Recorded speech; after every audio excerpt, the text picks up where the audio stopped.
Welcome into Orleans Parish. The 2024 football season kicks off tonight live on the LHSAA network. Tad Gormley Stadium, the site for this evening's clash between the Central Wildcats and the De La Salle Cavaliers. Hi everybody, welcome in alongside former LSU national champion Derry Beckwith. I'm Garrett Walver. Derry, this game is a measuring stick for De La Salle, the Cavaliers 3A, taking on the 5A Central Wildcats, but I think they're up for the challenge. Absolutely. For De La Salle, this is a game to see where they are physically and mentally. Depending on tonight's results, they're going to see that they have to make personnel changes for Game 2. Last year, they were the underdog to Central, but they defeated them 27-20. Let's take an in-depth look at this game and get the Louisiana Farm Bureau Federation keys to the game. Yes, and for Central offensively, they want to establish a run and be physical. You're going to see they're going to come out 11 and 12 personnel, 1 tight ends and 2 tight ends. And defensively for Central, they want to apply pressure on the quarterback. Their strength is their D-line. Watch for Houston commit DK Mays, the defensive end. You're going to be in for a treat tonight. And for De La Salle offensively, to slow down and attacking defense, you want to get the ball quickly out of the quarterback's hands. And for De La Salle defensively, play gap sound football, get 11 guys to the ball, and also they are weak at the inside linebacker position, so make sure they play physical and play hard. Take a look at the coaches for tonight's game. Graham Jarrett with De La Salle now in year 4, coaching at his alma mater. Cavs are looking to bounce back from last year's 5-7 season. Absolutely. Historically, De La Salle has had a great program. They put a lot of guys in Division I college football. So talking to Coach Jarrett, he realized that this is an important year and his guys are up for the challenge. Other side of the field, David Semino enters year 2 with Central, and he's got a lot of momentum, Derry. He's been a winner at every stop. He is a winner. The guy preaches physicality. He preaches mental toughness. So he's wanting to gain another momentum going to this year. Obviously, last year they got to the quarterfinals, so they want to go a little bit deeper this year. Central Wildcats with 9 victories last season in 5A. They will kick off to start our ball game in their all-white uniforms. De La Salle, as you can see across the field here at Tad Gormley, a home game for the Cavaliers. Both these teams with high aspirations coming into the 2024 football season. Derry, we're ready to get this thing kicked off. This is an exciting year for New Orleans, kind of the epicenter of the football world. You'll have the LHSAA Prep Classic in the Superdome, followed by the All-State Sugar Bowl, followed by Super Bowl 59 later in February in 2025. It's great to see all the eyes of the football world on the Crescent City. Absolutely, it's exciting times. Football season is the best time of the year, Derek. Central kicks off, and that'll be a touchback into the end zone, and we are underway. Glad you're with us on the LHSAA network. We will have 10 Thursday nights in a row, and we're ready for De La Salle to bring the offense to the field. 5-7 last year, but they won 4 of their last 6. They won in the first round of the playoffs, and they bring back a talented quarterback in Evan Arsenault, number 10. He's got good size, Derry, 6'2", 215. Talking to Coach Jarrett, he says this guy is a true competitor. He's tough, and that's what you want your quarterback. If your quarterback is a competitor and he's tough, the team will follow. De La Salle brings back 7 starters on offense. They averaged 27 points per game last season. Arsenault looking to benefit from 5 starters back on the offensive line, so hopefully they can find an easy rhythm to start the ballgame, and we're ready to get underway. In the backfield with them, Robert Lewis, junior tailback. They've had more of a power running situation for De La Salle the last couple of years. Lewis is described as shifty. Let's see if he can make a cut here, and he'll go forward for positive yards, 4 to start the season. Absolutely. De La Salle offense is predicated on RPOs and running inside and outside zones. So if they can get that going, they can actually get the ball moving tonight against this physical and the impressing Central defense. Ian Fields, Gerald Daniels, Logan Ferrer, Shamar Bridges, and Cedric McDonald on that offensive line for the Cavaliers. Conversely, for Central, they bring a lot of guys to the defensive line, highlighted by DK Mays, Connor Scott, Deshad Sheridan, and Scott Smith. Let's see if they can get some early penetration here. Looks like second and about 6. Arsenault into the back. That'll be a catch just shy of the 30. And as you can see right there, again, this air raid offense, the goal is to get the ball quickly out of the quarterback's hands. That's the only way that you will slow down a defense who loves to blitz and bring pressure. On the outside for De La Salle, Connor Butler, number 6, Ronald Cash, number 1. Also see Giovanni Sanchez, number 18. We'll see who they go with here. Move the chains. First down from the 27.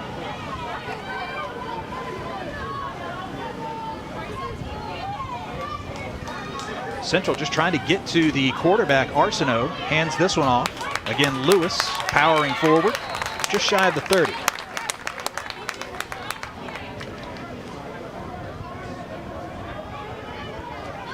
De La Salle's district, they compete in 10-3A with Sophie B. Wright, Kennedy, Landry Walker, and Booker T. Washington. JFK won the district last fall. They went 5-0 before they fell to Shaw in the quarterfinals. This is a talented district, Derry, but 2 years ago, De La Salle 10-0 on the year. They were district champs. They're looking to get back there. Absolutely, and even though they have a tough district, that's why you play these games like this against Central, against a 5A. This is, like you said early in the opener, this is a measuring stick for De La Salle to see where they are for this upcoming season. 4-wide set, trips to the top of the screen, man in motion. 3rd and 3 here. Arsenault, man in his face, steps up in front of the blitz, overthrows a receiver. And we might see our first punt of the ball game. We'll see what they choose to do here. And it'll end up with the downs being second, coming back in for play. That's Giovanni Sanchez, who just runs out of your screen. Some talented wide receivers for De La Salle this season. We'll see if Arsenault can keep them moving in the right direction. It's just great to see him healthy again. Arsenault last year in a jamboree had his kneecap dislocated, and it was a problem for him throughout the rest of the season. Good to see him back healthy. Little toss to Lewis, who's smothered in the backfield. Little pressure there coming in by Marvin Joseph, the sophomore.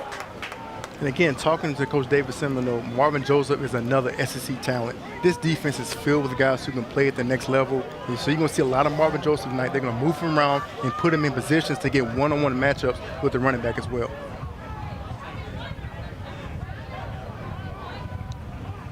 Third and long coming for De La Salle, backed up on their side of the field.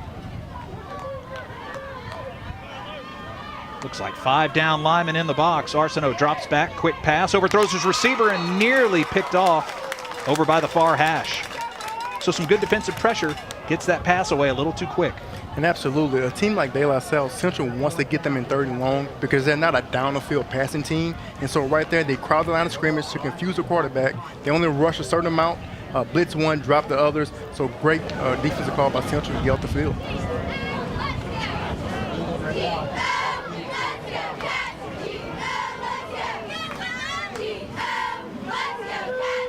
Ball spotted right at the 29-yard line. That punt is blocked, rolling around by the line of scrimmage, and it will be a turnover. Central's got great field position for their first drive of the year. You know, every year coming to the season, whether it's high school, college, professionally, we're always talking about offense. We're always talking about defense. But one element that's not talked about enough is special teams. Great job by this one young man coming off the edge, getting the block, and putting the Central offense in a great field position. Number 36, Ethan Smith, the junior defensive back, comes up with the loose ball.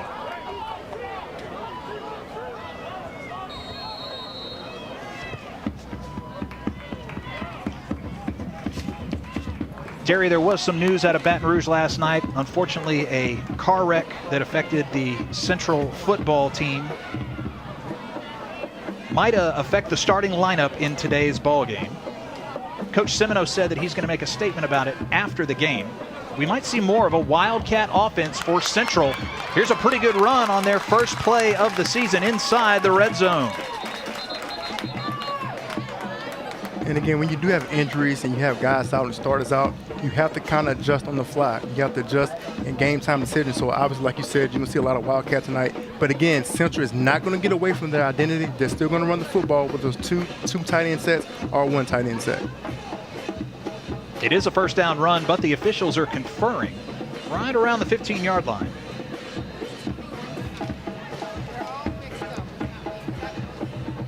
Number 21, Marvin Joseph, was in the Wildcat. Personal foul on the defense.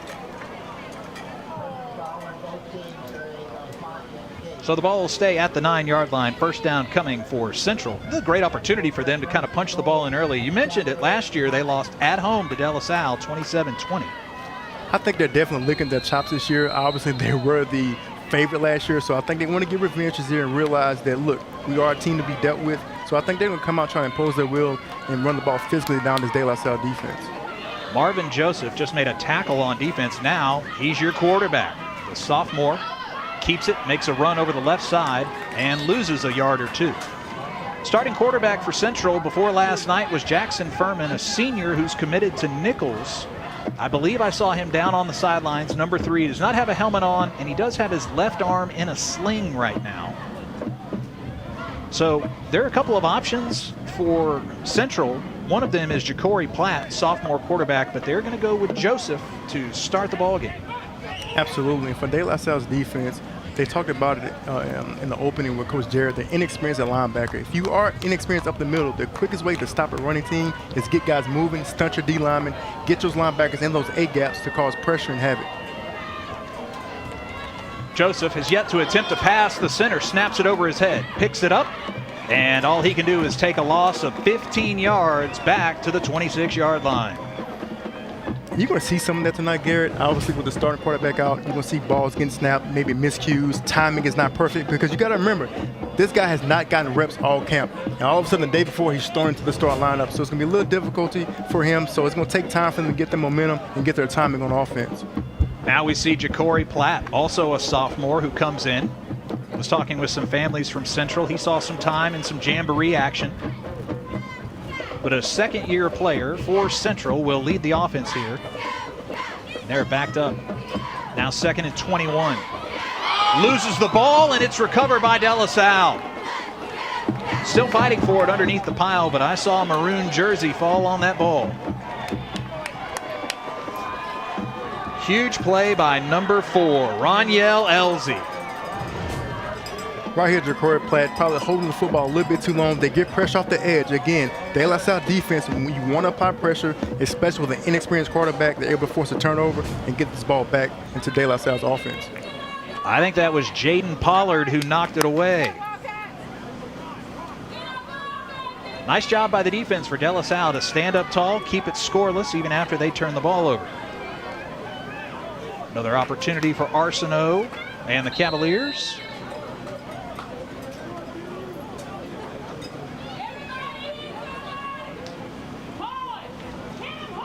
They'll take over with the ball on the 30-yard line, man in motion. Looks like a jet sweep coming. And they just run out of real estate there and hit the boundary. Marvin Joseph with the tackle. You're going to see a lot of Marvin Joseph tonight. Outstanding play by the young man to scrape the edge, get downhill, and make the play. Great job by Mr. Marvin Joseph. That was Connor Butler, number 6, in motion. Butler's also the kicker, part of the soccer team. He's been a 3-year contributor for De La Salle and Coach Jarrett. Again, this offense averaged 27 points per game last year, but Arsenault a little slow. This is the guy who can put up yards on the ground, averages about 35 a game last year with 6 touchdowns. Got some good protection, lets it go over the middle, and that's enough for the first down. Caught the tight end, maybe Keelan Thomas coming away with it. That's Giovanni Sanchez with the catch, and that'll move the chains. Again, great job by this De La Salle offense. Quick, easy throws for this quarterback, get the ball over the middle, and the best thing for a quarterback is a check down. As you can see right here, he sees his tight end, gets the hot route, he throws it where the central defenders are not, gets another first down. And I'll correct myself, Noah Rogers, number 19. We'll take our first break of the ballgame. More on the LHSAA Network when we return. The start of school means the start of new sports seasons, which unfortunately can mean injuries. Too often, sports injuries are treated with opioids, leading to addiction among our youth. And drug addictions can cause overdoses and deaths. If you're injured, ask your doctor for medicines and therapies that don't use opioids. And if you're struggling with opioid addiction, we can offer treatment. Opioid addiction is a losing game. You can help. Learn more at realhelpvr.com. That's realhelpvr.com. For over 100 years, our families have gathered together to share with each other our challenges and hopes, to take this light we've been gifted and paint a brighter future for the next generation. The seeds we plant today are the bounty we harvest tomorrow. As farmers, we know that together we're stronger than we could ever be apart. We're the Louisiana Farm Bureau, and we're the voice of Louisiana agriculture. 78 degrees and a little rainy earlier. 78 degrees and rainy a little bit earlier in the New Orleans area. We're back here. First down, ball right around the 40-yard line for De La Salle in the maroon jerseys. And great penetration in the backfield by Central. De La Salle is swallowed up. Again, right there by Central defense applying pressure. They walk the line back up in the A gap. They miss the block, makes a play in the backfield. And again, as an offensive De La Salle, you have to know that Central will be an attacking defense. Communication is key for this young offensive line from De La Salle to make sure they get their blocking assignments correct. Eamon Thomas in the backfield, number 23. He's 5'6", 145 pounds in his sophomore season. Trips at the top of your screen, 4 wide for the Cavaliers. Trying to move it on second down. Arsenault loads up and catches the man in stride. Ronald Cash inside the 35-yard line for De La Salle.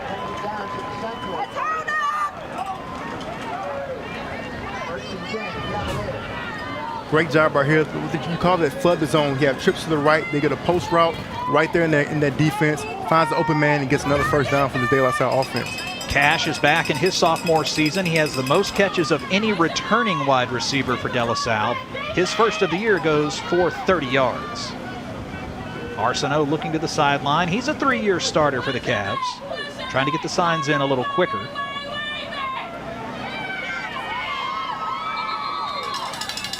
And I believe they're going to burn a timeout. They want to talk it over on the far sideline. Timeout Cavaliers. That's their first one in the first half. Coach Jarrett talking with his officials. And tonight's ball game is brought to you by Coca-Cola. Real Magic also brought to you by MMR, building on a tradition of success. Ochsner and the Ochsner Andrews Sports Medicine Institute.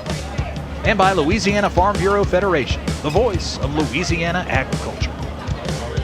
Still a scoreless ball game, Derry, but we've seen good things from both teams early on. I think De La Salle is really building on offense on this drive. One thing you mentioned, Arsenault is a 3-year starter. Anytime you have a 3-year starter at quarterback, he's going to have a calm and cooling presence about himself. He's not going to get rattled. Every defense, he's seen every defense possible in his 3-year career. So anything that Central is doing and throwing at him, he's already seen it. So I do believe, obviously, they have the advantage at the quarterback position tonight. And as you can see, they are getting some momentum moving the football. And one thing I am surprised that they're actually throwing the ball down the field. So coming to the season, they want to do a quick passing game, but I think they're catching Central off guard by hitting these long runs, long passes, post routes, things of that nature as well. So great job for Arsenault and his offensive coaching staff from De La Salle. Coach Jarrett told us that he's an unbelievable competitor at quarterback, and really with those quick passes, he's just trying to attack the zones where the defense isn't. That's exactly what we saw to his sophomore wideout Cash on that 30-yard hookup. Ball spotted on the 35-yard line. First down for the Cavaliers. Again, they're using the far side of the field, trip wide. Garen Lewis, the wideout at the bottom of your screen, he's in motion. Arsenault passes over the top of the defense. This one to Williams. Williams makes a cut and picks up a couple yards. And on that swing pass for the viewers at home, that's just a glorified run play. Obviously, you get trips to the right. They go down like they're going for a passing play, but it's basically like a pick. You get out to the running back in the flat, see if you can pick up positive yards, and that's what they did. Defense for Central last year, so good. They gave up just 14 points per game on offense against opposing offenses, and really impressive. They get some pressure here, and that one's just thrown away. Arsenault, all he could do to not get mauled into the turf. Yes. Take a closer look at this pressure.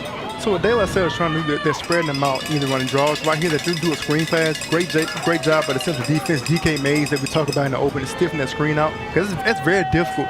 From viewers from home, if you think that it's easy to make that play, it's not. When you spread the defense out like that and you're still able to sniff out the screen, that shows the athletic ability from DK Mays in the Central defensive line.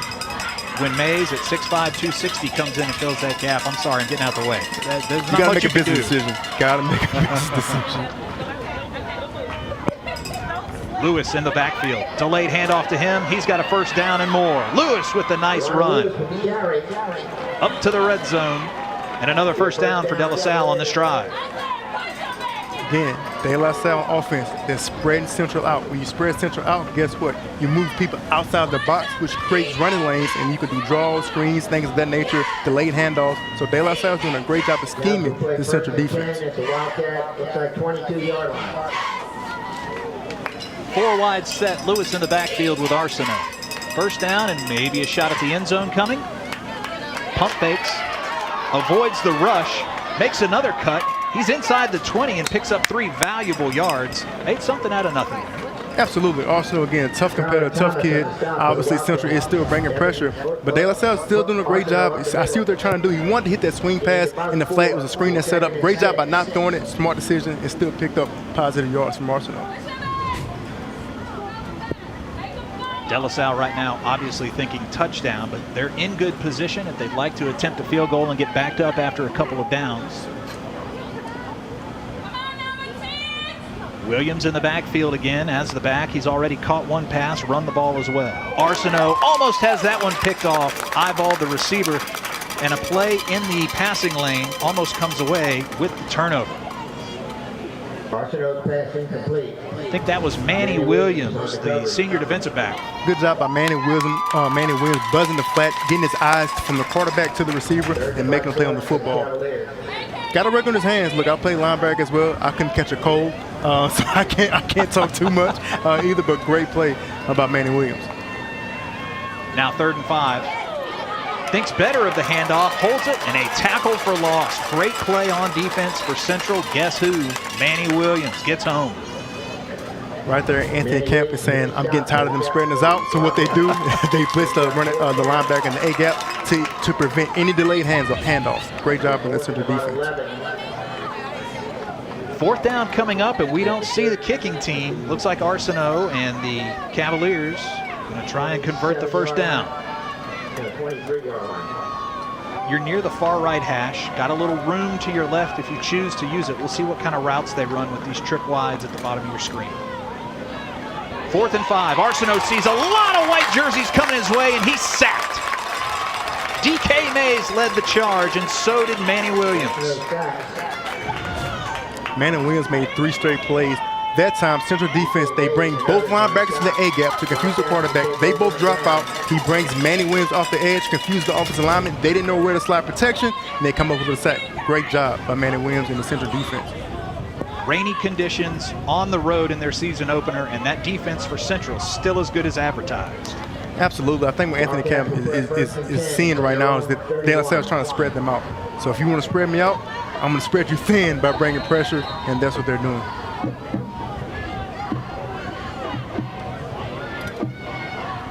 Just under 2 minutes remaining. Here in the first quarter, we're scoreless between these two teams. Flat in the back of the, I don't know, about 25-yard line, just kind of didn't get a clean snap, and that's a wasted down. Now it'll be 2nd and maybe a little more than 10. That's about repetition and a timing issue. That's all.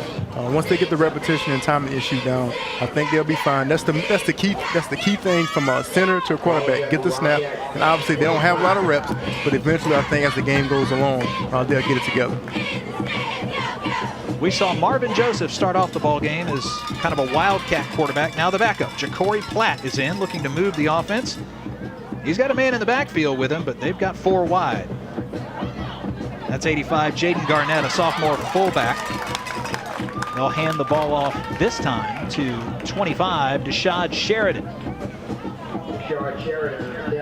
Sheridan with positive yards. Now 3rd down coming up. Deshad Sheridan is a big physical running back. Gets positive yards and gets Central in the 3rd and manageable position is what you want to do with an inexperienced quarterback.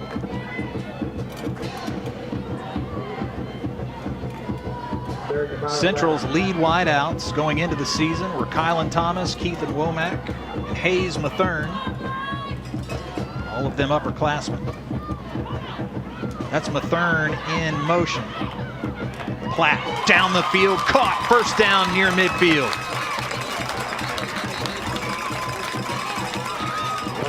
Marcus Watson, a sophomore wideout, moves the chains. There's a flag on the play, but the officials have yet to start backing it up. Illegal man downfield by the Ineligible Wildcats. receiver downfield. usually that's pre-snap. You have to verify with the referee who's on the line, who's off the line. And again, with a quarterback like Platt, you got to get momentum going by getting completions. And that is unfortunate that they had an illegal receiver downfield, because he did an outstanding job of stepping up in the pocket, keeping his eyes downfield, and making the completion. Central's offense last year just as good as their defense. They averaged 36 points a game, bring back 5 returners from that attack. Last year in the playoffs, in the quarterfinals, they lost to Dutchtown by a single point. This is a team that is hungry going into the 2024 season. Low snap, Platt's got it. Time to throw over the middle. And that one's brought down. We'll see the spot, maybe a yard shy of a first down. Great pickup by Hayes Mathern, the junior slot receiver. Great job again by Platt that time, keeping his eyes down the field, gets the in route. Look, it looked like he's gaining momentum, gaining a little confidence. The guy can throw the football. He has to settle down, and Central has to give him easy throws to make. I think they're getting the ball moving and making some great plays.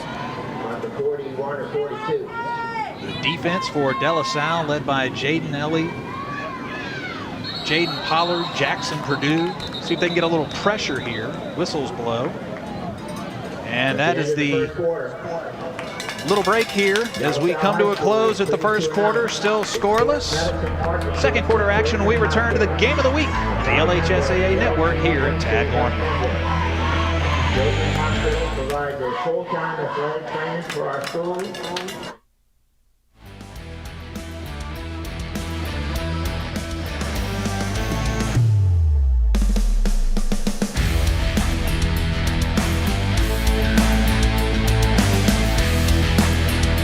Love did this. This is Love's fault, and it hurts. It's devastating. But you always come back for more. What else gets you up this early? What else makes you feel this wild, this ecstatic, this focused, this obsessed? Has to be love. It's in your soul, your head, your heart, your hands. You love the game. It's your nature. Nothing is more real. For over 100 years, our families have gathered together to share with each other our challenges and hopes, to take this light we've been gifted and paint a brighter future for the next generation. The seeds we plant today. Back in the Crescent City, second quarter starting in Central in the white pants, white jerseys, with a nice little run up the middle, and they pick up 7 yards the hard way. That's Robert Lewis, the 5'9" junior tailback for the Wildcats. Great pickup right there by number 5, Lewis, getting upfield, getting downhill, picking up positive yards for the Central offense. I think for both teams offensively, whoever gets creative first, I think will be the first to get on the scoreboard. You know, the first quarter is in the books. Both defenses forced a turnover. Nice job by Central to force a 4th and out deep in their own territory and get the ball back.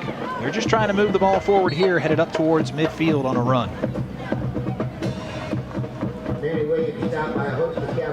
De La Salle's doing a good job, like we said in the pregame, to make sure that they play gap-sound football and get 11 guys to the ball. They are doing that. They're kind of stifling this run game a little bit from Central. Central wants to establish the run game, but if you can get Central in the third long situations, that'd be great. But right now, with them being 3rd and short, this is exactly where Central wants to be.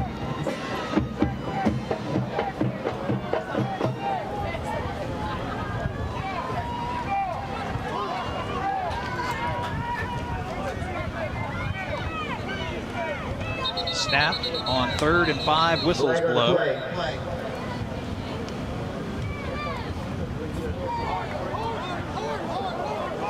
It'll remain 3rd down. We are getting word from the truck that KD Mays for Central is wearing number 5 tonight in honor of Manny Williams. So KD Mays, number 5 on the field for the Wildcats, and he's a fantastic player, a senior all-district a year ago. It's something about that Mays family. He's a twin brother of DK Mays, so whatever they did as a young age, kudos to that family. The athletic gene runs strong.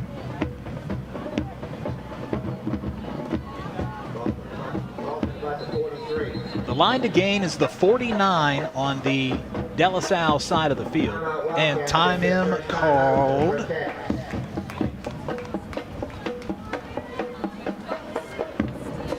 Still scoreless here in the second quarter. Our game tonight brought to you by MMR, built from values and distinguished by tradition. Derry Central finds itself in one of the strongest districts in 5A. They're matched with Zachary and Catholic High. And as we know, those schools have combined to win all district titles over the last decade, plus 7 state championships. I mean, you got 3 coaches in that district with state titles. Absolutely. I think that's why it's important to have a tough schedule before you get into district play. You don't want to have a cupcake schedule before you get into district play because you're not going to know how to gauge yourself. So I think the Central staff and David Semino did a great job in all season by having a tough schedule before they get to that district play because, listen, Zachary and all those teams, it's probably one of the toughest districts, not only in the Baton Rouge area, but in the state.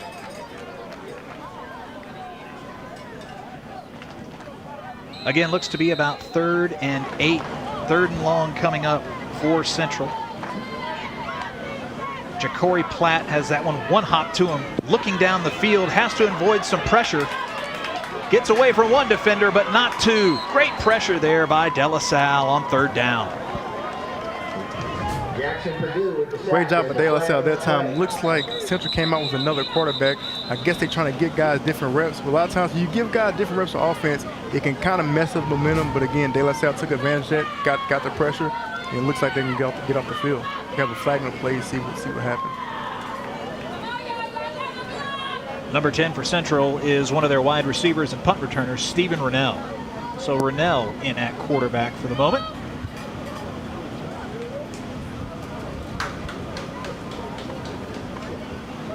Offsetting, unsportsmanlike. Our second time this game that has happened early. I don't really see anybody getting chippy or talking. I was trying to see what happened, or is something on the sideline or what, because I don't see any guys talking to each other on the field. It'll be 4th down. That was a loss of down. Nathan Zimmer again back to punt. 41, Nathan Zimmer, a senior kicker and punter for Central. Standing on the 18-yard line now for the Wildcats.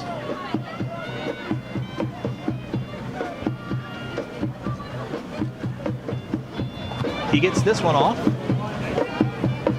Fair catch called for. Pops out of the hands of number 23, Eamon Williams, but he holds on to it.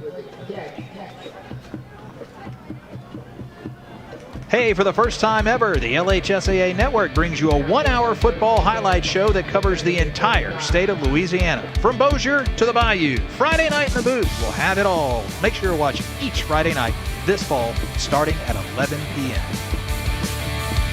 Derry, we have quickly become your home for high school sports, especially football in Louisiana. I'm excited for what 2024 is going to bring with this football season. It's awesome. You have so many great athletes throughout this state. It's wonderful what the network is doing, from going from North Louisiana all the way down to South Louisiana. You're going to hear about so many stories, so many athletes that you probably wouldn't have heard about, but because of the LHSAA network, you're going to hear about those guys and get some great exposure and possibly get them moved on to the next level. Another penalty, this time against Central. First down coming up for the De La Salle Cavaliers. I mean, we can go back over the last decade, 15 years. You talk about some of the best players in the game coming right out of Louisiana. Arch Manning now at Texas, coming out of Newman. How about a guy like Leonard Fournette, a man among boys, coming out of St. Aug? Your era, Glenn Dorsey coming out of EA. I can't imagine having to line up against Glenn Dorsey as some kind of little offensive lineman trying to make a stop. Just unbelievable talent. If I was an offensive lineman, I probably failed every test that Friday before I played him, because my focus would have been on Glenn Dorsey the whole time. So De La Salle playing in front of their home crowd here, ball at midfield, trying to turn the corner, and a big stick by the defense of Central. That's Caden Loop, the senior free safety. He's a 3-year starter. Tackle in the backfield. Great job by Caden Loop. Obviously, he comes down, presses the gap, gets in the backfield from the safety position. In a game like this, both teams are evenly matched. One thing I am seeing is a lot of penalties. The team that can minimize the penalties will probably end up winning this football game. I think that's going to be a point of emphasis at halftime for both coaches. Look, guys, limit the amount of penalties because we're shooting our own selves in the foot. Ronald Cash, bottom of your screen, number 1. Looks like he's got 1v1 coverage. 2nd down and 10. Ball remains on the original line of scrimmage. That one's deflected by one of the defensive linemen. 3rd down coming up. Wanted to get a quick pass away there, and he thought better of it. I guess his receiver got closed up. Absolutely. And as a defensive player, especially D lineman, one thing you're always taught when the ball is in the air, you get your hands in the air as well, because great things can happen. And right there, they get a batted ball.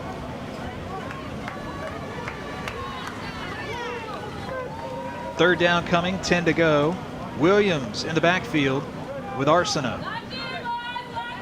3 staggered receivers, bottom of your screen. Arsenault's looking at him.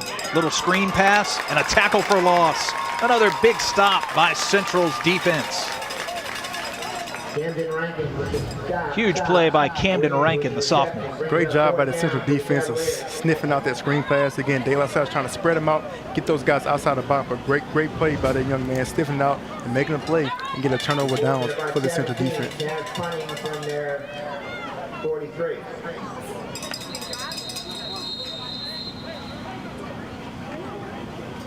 Whistles blow, timeout for Central.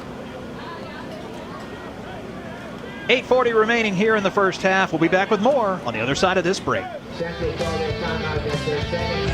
The start of school means the start of new sports seasons, which unfortunately can mean injuries. Too often, sports injuries are treated with opioids, leading to addiction among our youth. And drug addictions can cause overdoses and deaths. If you're injured, ask your doctor for medicines and therapies that don't use opioids. And if you're struggling with opioid addiction, we can offer treatment. Opioid addiction is a losing game. You can help. Learn more at realhelpvr.com. That's realhelpvr.com. No one ever thinks they'll be in this position. Buying medication online could put you here, or here, or here. Counterfeit pills and other illicit substances are being laced with fentanyl, and fentanyl kills. It's 50 times stronger than heroin. Medical professionals can't even tell the difference between a real pill and one that is fake. At least not until they do your autopsy. Don't take anything online that doesn't come from your doctor. Buying online can leave you flatlined. Fourth down for De La Salle, ball near midfield, and it looks like the Cavaliers coming out of the timeout by Central are going to go for it. Huge, great field position if Central can get a stop here, and it ended up being a punt. Nice play out of the timeout to keep them guessing. This one rolls inside the 20-yard line.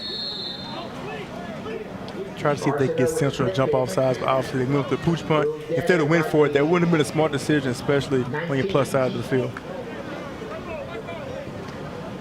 The High School Spotlight is in its second season and airs live on Wednesdays at 7 p.m. on the LHSAA Network Live channel. The High School Spotlight features all the top stories in high school athletics from around the state in every sport. Spent the last 2 weeks spending a lot of time on the road, Derry. We've gotten 20 per week on the High School Spotlight. We've been looking at teams from North Louisiana, Cenla, and South Louisiana. It's been fun to get to see all of these teams in their fall camps and jamborees.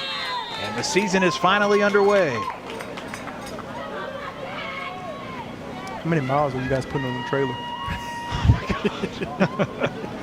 Handoff, nice hard run up the middle. Again, positive yards for Central moving here down in New Orleans.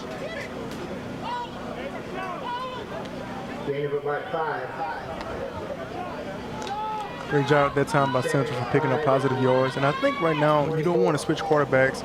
Don't really want to go to Wildcat too much. Keep platting the game. Continue to let him have some momentum. He was doing great things. I think he's finally settled down and see if they can get some points on the board on this drive. Loss of a yard on the play. Platt, the backup quarterback, in the backfield. Marvin Joseph next to him. Hand off to Joseph, makes a cut. No room to run, and he is brought down hard.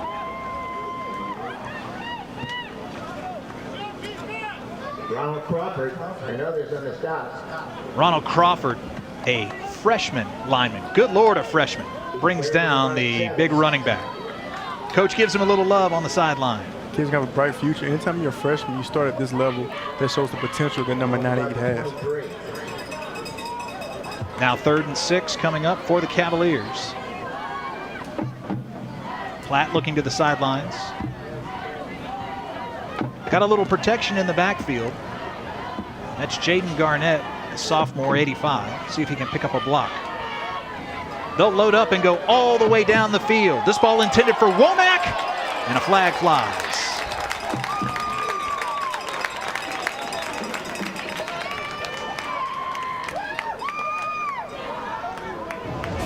Right here, the Central offense, this is just like a punt. you're either going to complete the ball or you're going to pass interference, and that's exactly what happened on that play. Number 13 did not get his head around, got a hand inside, pass interference, first down for the Central offense. And also for the Central offense, I would like for them to see Platt move in the pocket, roll him out, get him some bootlegs, get him comfortable, because right now with him to stand in the pocket, he's not as comfortable. If they can get him rolled out, get him some easier throws, I think they can have something going offensively.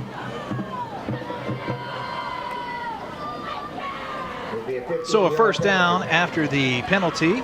Our first down's brought to you by Farm Bureau. This is a Farm Bureau first down. Devin Barber in number 13, a junior defensive back, called for the penalty there. Ball up to the 37-yard line. Both these teams scoreless, 7 minutes remaining in the first half. Platt will hand off again. Safe play with these wet conditions, though. If you're just watching the feed, it doesn't really look that way down on the turf, but raining most of the day in South Louisiana. Looks like this field drains very well here at historic Tad Gormley. It does. You can barely see the water coming up when the guys running along, so great job by this field crew to get it prepared tonight. 8 decades of service by Tad Gormley Stadium. A whole lot of famous New Orleans football players have come through this field. Handoff in the backfield and whistles blow. Looked like a nice strong run was coming, but that one is thwarted.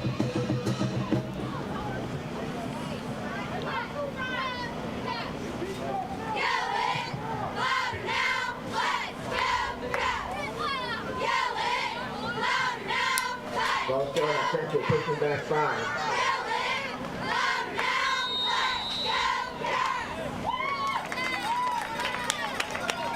Second at about 13.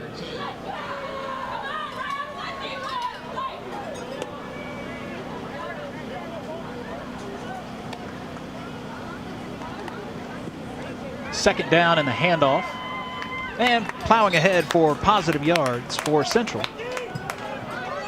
Again, but Central's putting themselves in tough position. Played before, we had a false start. Get them in a situation that they don't want to be in. I know David Semino is a disciplinarian. He does not want this. A hydration break for both these teams before the first half comes to a close. The start of school means the start of new sports seasons, which unfortunately can mean injuries. Too often, sports injuries are treated with opioids, leading to addiction among our youth. And drug addictions can cause overdoses and deaths. If you're injured, ask your doctor for medicines and therapies that don't use opioids. And if you're struggling with opioid addiction, we can offer treatment. Opioid addiction is a losing game. You can help. Learn more at realhelpvr.com. That's realhelpvr.com. For over 100 years, our families have gathered together to share with each other our challenges and hopes, to take this light we've been gifted and paint a brighter future for the next generation. The seeds we plant today are the bounty we harvest tomorrow. As farmers, we know that together we're stronger than we could ever be apart. We're the Louisiana Farm Bureau, and we're the voice of Louisiana agriculture. Welcome back into Tad Gormley Stadium, our season opener Thursday night game of the week between Central and De La Salle. Still scoreless, 6 minutes remaining here in the first half. Central in the all whites has the ball up. Third down coming. And again, that defense for De La Salle gives them nowhere to run. Great stop by the Cavaliers. Fourth down coming up. That's a great job by the De La Salle defense. They rush forward, they get pressure, step up, make a sack on the quarterback, and again, get this ball back into De La Salle's offense. Right there, Central try to take a page out of De La Salle's book by spreading them out and see if they can get a run. Jackson Purdue with the tackle. The senior who plays tackle and nose guard, does it all for the defense for De La Salle.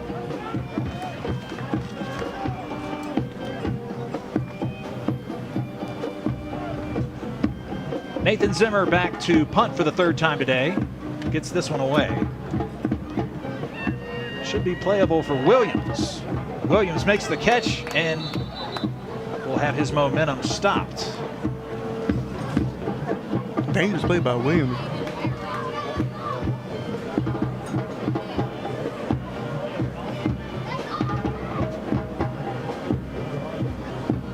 be sure to download the LHSAA Live mobile app to stay up to date with scores, schedules, news, and more. The LHSAA Live mobile app is your trusted source for all things LHSAA. Available in the Apple App Store and Android app on Google Play.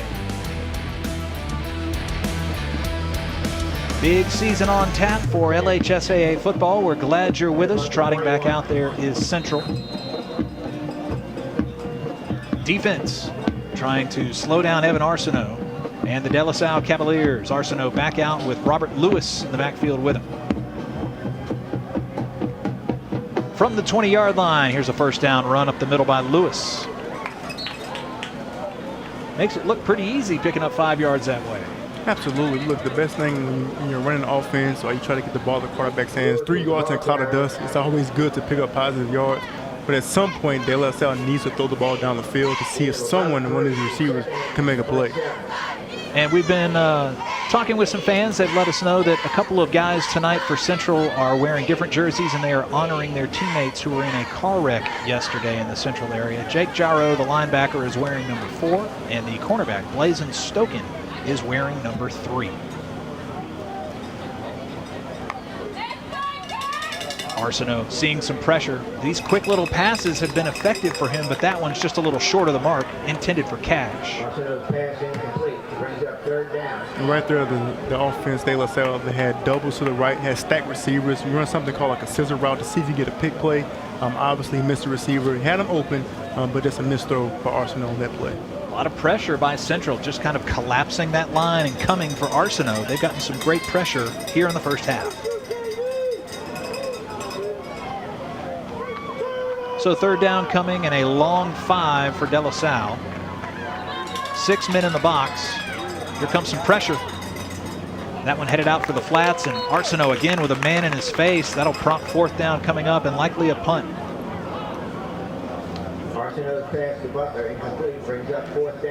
Take a look at these guys, Jarrow and Stokin, who are honoring their teammates who are not able to suit up for the season opener this evening. Great job by Central defense getting off the field. Right there, they're a man across the board.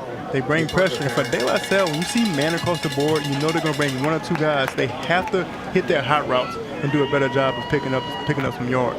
Just got that punt away.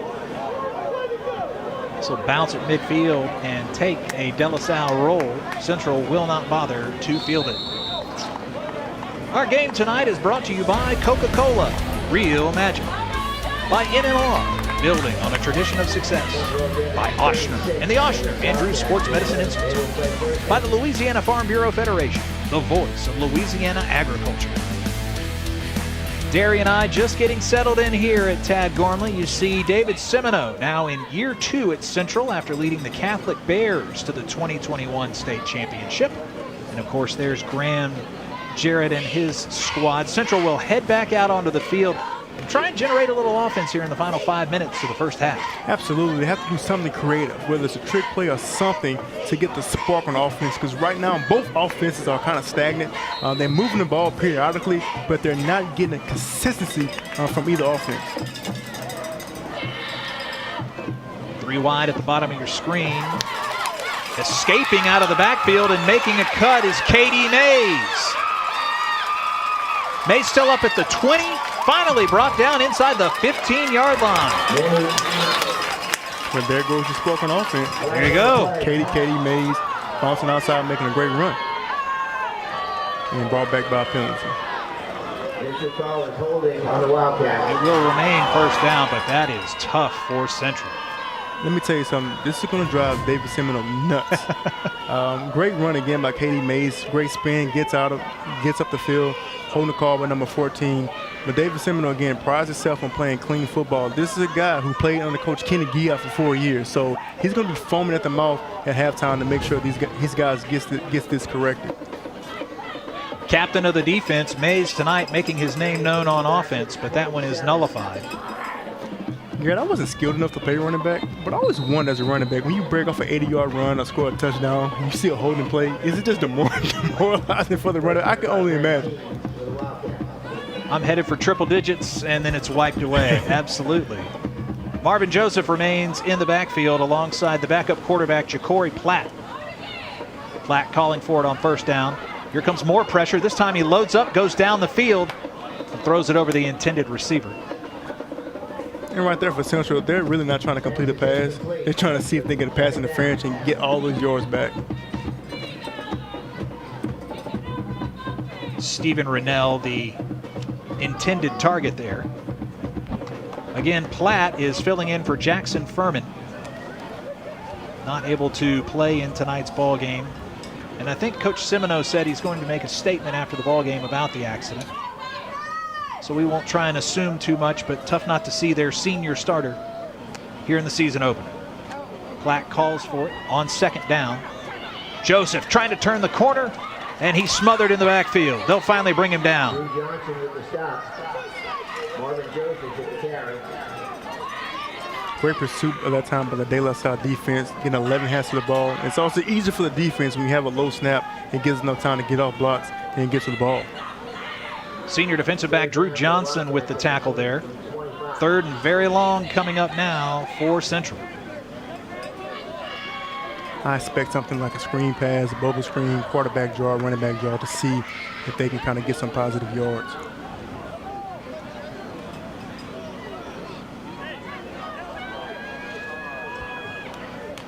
Platt on third down. They need 10 yards.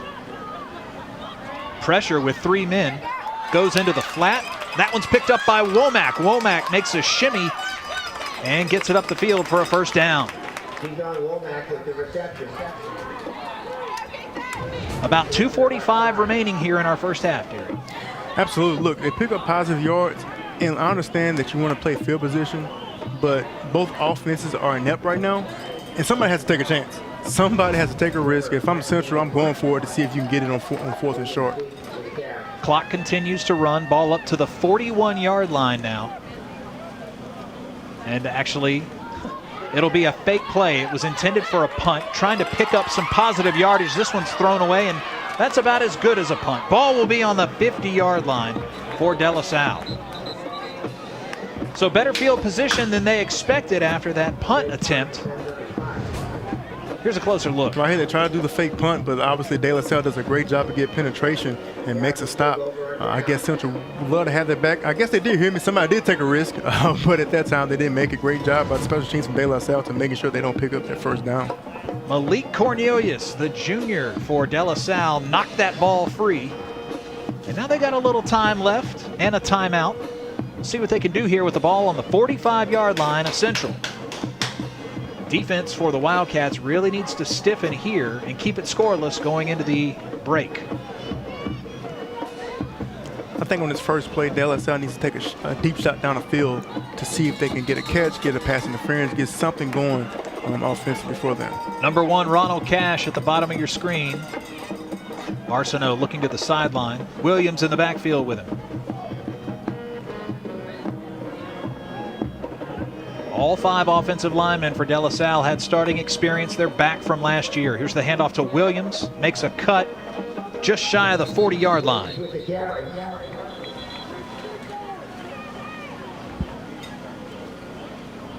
Coach Jarrett for De La Salle, more than just a coach. He's been a world history teacher for more than 20 years. And he's proud to be a leader at the only co-ed Catholic school in New Orleans, De La Salle. Another flag marring our game here in the first half.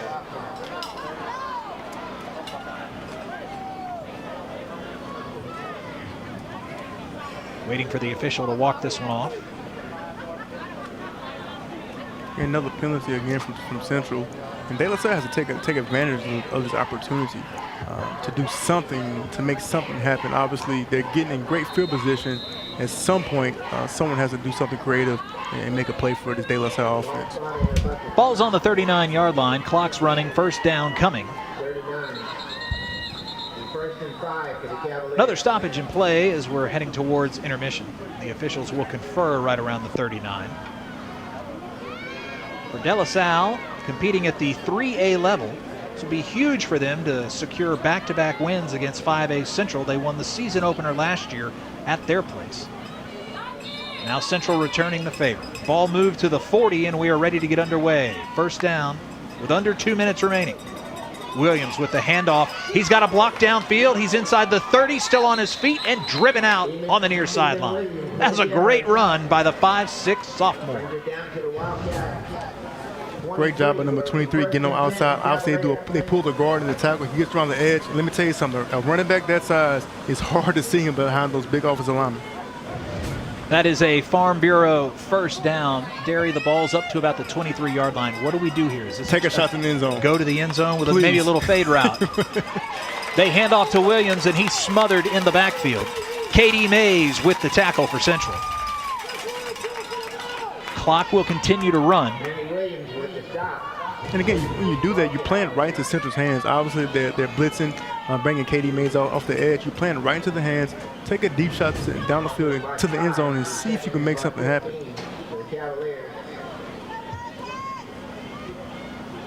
Loss of 3 on the tackle for loss by Mays. Under a minute remaining now. Williams, he's up to the 20. They try and tackle him around his shoes. He finally gets clobbered around the 6. And now something's cooking for De La Salle.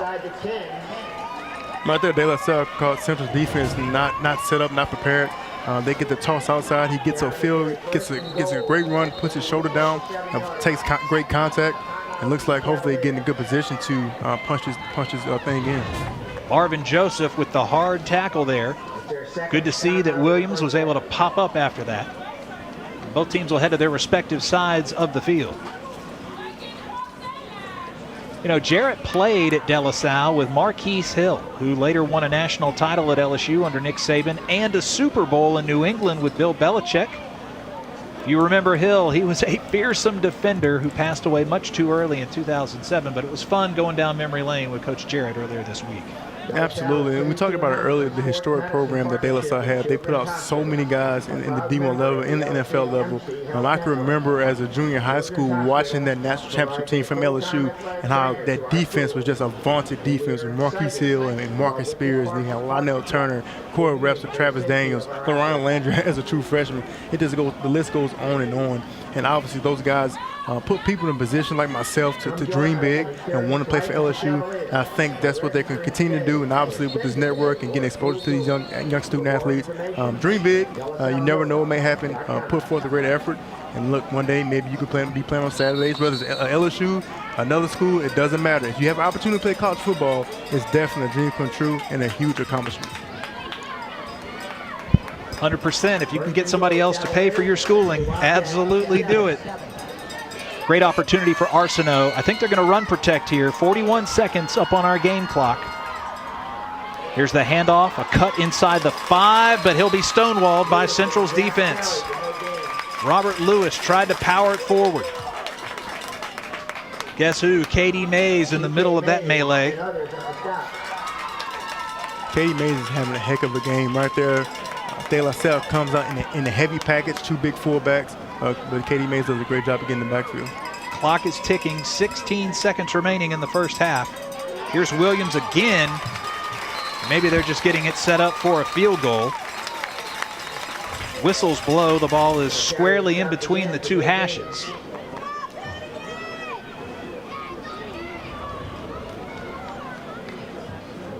Again, both teams will take a timeout.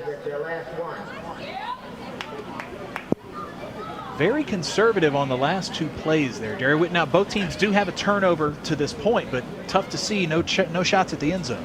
I don't get that play call. You're down inside the 10-yard line. They have yet to take a shot to the end zone. Obviously, playing for a field goal, playing conservative can come back and bite you in the end. Take risks and see what happens, but obviously way too conservative. Trying to run the football. Let's see what they do on this 3rd down with only 8 seconds left. They do have a senior kicker in Nathan Zimmer. Big guy, 6'2", 200 pounds, but we'll see what they choose to do. Jarrett sending his troops back out on the field. One last word of advice to his quarterback, Arsenault.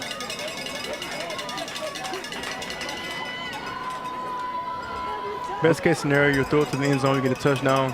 Worst case scenario, you don't get a touchdown, kick a field goal, and possibly go up 3-0 heading into the half. They spread it out. 3 wide receivers, top of your screen. Butler and Sanchez. Little sling pass, and it's batted away. Great defense played there by Stephen Rennell of Central. 5 seconds remaining. Here's a closer look. Dangerous throw. I don't know why you would throw a slant route. Throw into the end zone, because obviously if he catches that football and he's short of the end zone, they make a tackle, the clock can run out, and they won't get any points going to halftime. So I think that both teams got to make some adjustments offensively heading to the halftime. Rennell stays on the field. This should be a max protects package. Maybe just kneel it here and finish out the clock of a scoreless first half between De La Salle and Central.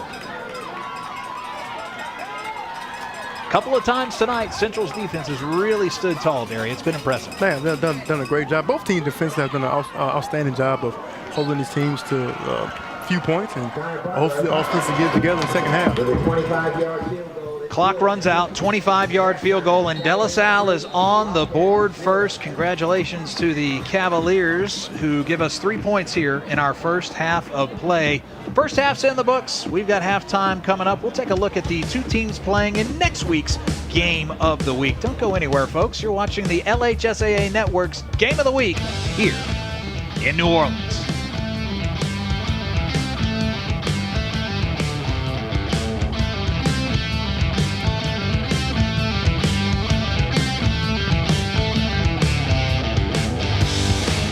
At Auctioner, we know healing is a team sport. That's why we've partnered with world-renowned orthopedic surgeon Dr. James Andrews to create the Auctioner Andrews Orthopedics and Sports Medicine Institute. Whether you're a professional athlete or a weekend warrior, our team of specialists are dedicated to getting you back in the game. So whatever your reasons are for reaching your personal best, we've only got one: you. Auctioner Andrews Institute. Long live you. So it's going to come down to this. Can they do it?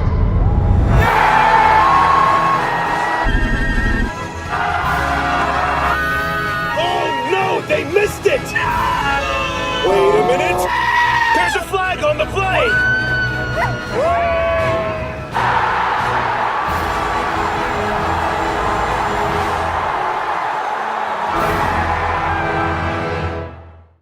Love did this.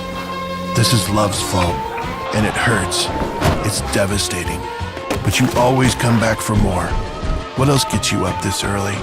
What else makes you feel this wild, this ecstatic, this focused, this obsessed? Has to be love.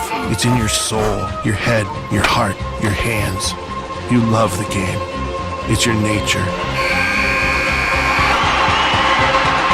Nothing is more real.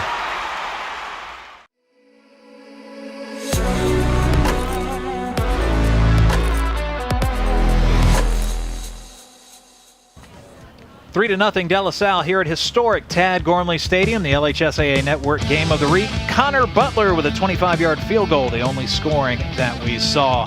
How about next week, Thursday night in Lake Charles? Bunkie taking on the St. Louis Saints on September 12th, 7 p.m. kickoff on the LHSAA Network. We get a chance to preview both teams during the halftime, and we'll start with the Bunkie Panthers, who last year went 9-1 and had one of the best regular seasons in school history. Let's get a closer look at Bunkie.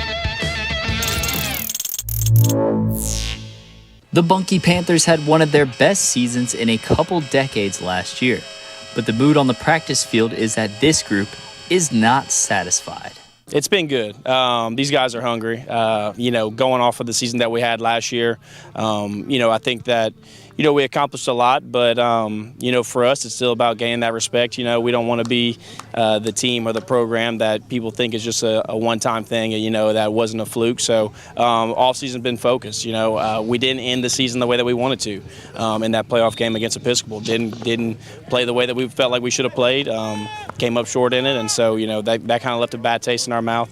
And these guys they've been working hard all off season throughout the summer, and now camp's over, it's scrimmage week, and guys have been flying around, so we're excited about it. It's been good, just capitalizing on last season, working on what we need to work on, all the places we need to get better as a team, and just not holding our head. And we remember what happened last year, so we don't want to repeat that this year. Kyle Johnson and Dylan Compton are an electrifying duo who are ready to put up big numbers in their senior seasons. Oh man, just his arm talent, man. He can throw the ball a long distance. There's not that many dudes can throw the ball as much power as he can, though. And me running full speed makes it way easier for me to run the ball. Instead of just waiting for him coming back for the ball, it makes it way easier. I mean, obviously, you got Kyle Johnson at wide receiver, the fastest, in my opinion, the fastest, one of the best athletes in the state. So, I mean, you give it to him in space, he could take it wherever, obviously. But this Panthers team brings out a community like no other with the hype around this team. It gives us motivation, like not only to play for ourselves and our teammates, but our community. And obviously kids like younger than us. I remember I was a kid at one of these games, like wishing I could play on the field. And now that we playing on the field, but not only playing, but making an impact as well. I mean, it's big for the community of Bucky and the Vols Parish. So, you know, we just got to keep doing that.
At Ochsner, we know healing is a team sport.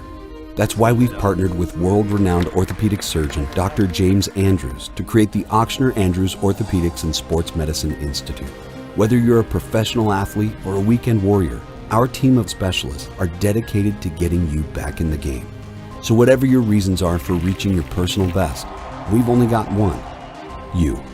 Ochsner Andrews Institute. Long live you. If you want to break the rock, you need to make yourself indestructible. If you want to play between the hedges, you need to work out there, up there, down there, everywhere. If you want to reach the win bar, you need to lose sleep, lose count. You need to play every game like you got nothing to lose.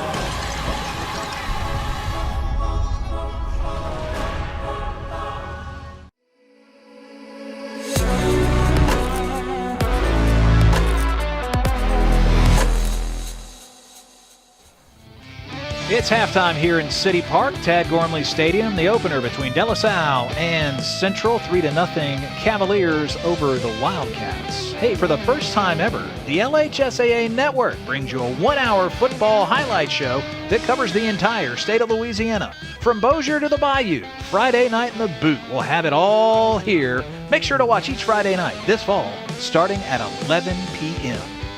Our game of the week next Thursday at 7 o'clock will be Bunkie and St. Louis Catholic. Will be live in Calcasieu Parish. We hope you'll join us. We'll have a chance to take a closer look at the St. Louis Catholic Saints. St. Louis Catholic brought in Southwest Louisiana native Dustin Knopfnagel to bring the team to new heights.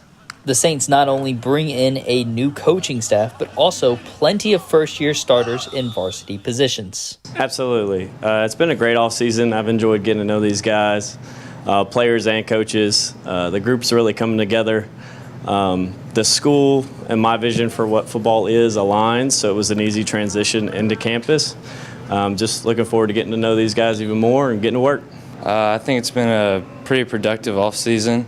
It was a little tough with just having a whole new coaching staff and basically a whole new team, but I feel like we've definitely pushed and persevered through all the problems and tribulations that we've had, and we've had a pretty productive and really good offseason. I think it's been very different from past off seasons. We've had the new coach has a very different schedule. Last year we'd go to like 11 every day. This year it's been very quick. We get in at 6 a.m., get out by 7:15. I really like that schedule. I think we're a lot more fresh this year too. The Saints' coaching staff has plenty of work to do developing guys on both sides of the ball. We're pretty inexperienced on both sides of the ball. Last year's senior class had a lot of experience, a lot of two-way players. So there's a lot of fresh faces on the field for us this year, but a lot of opportunity for those guys. So on the D-line, we got two pretty good leaders and two pretty good players in Devin Key and Kyle Lobato. They both can step up and play that little leadership role, and both very good players. We have Trudeau at our running back. He's going to be a first-year starting running back. He's a really good guy.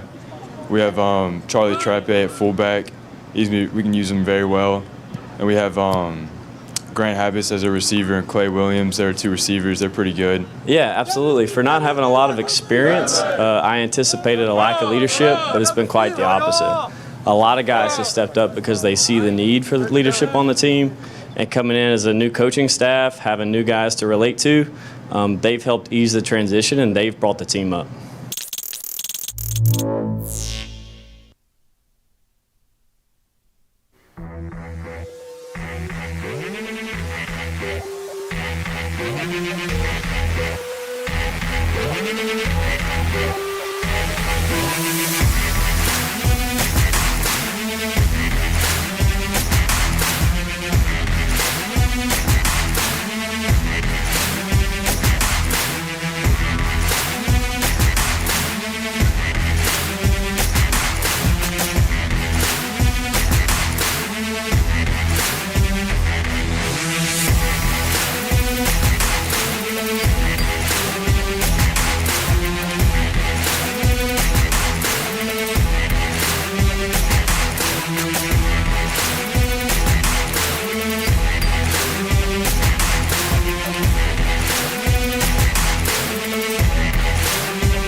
For over 100 years, our families have gathered together to share with each other our challenges and hopes, to take this light we've been gifted and paint a brighter future for the next generation. The seeds we plant today are the bounty we harvest tomorrow.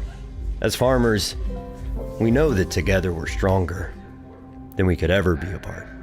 We're the Louisiana Farm Bureau, and we're the voice of Louisiana agriculture. Love did this.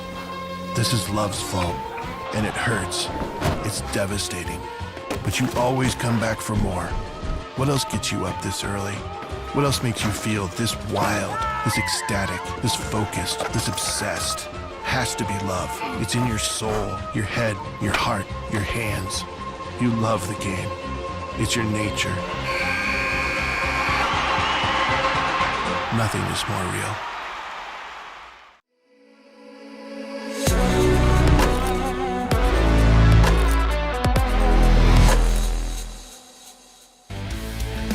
The LHSAA Game of the Week live from New Orleans. Halftime with De La Salle on top of Central 3-0. The Cavaliers and the Wildcats both kind of struggling on offense. It came at a premium. We saw the defense force some turnovers. What do these teams need to do to inject themselves back into it in the second half?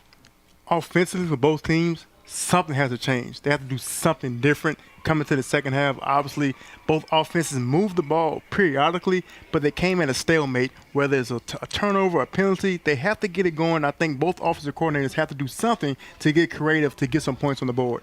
Let's take a look at the highlights from the first half of action here at Tad Gormley Stadium. Of course, Central behind the 8-ball with Ja'Cory Flatt backing up the injured starter in Jackson Furman. We saw a punt block and a turnover. Some good running by the sophomore back, Emin Williams, for De La Salle.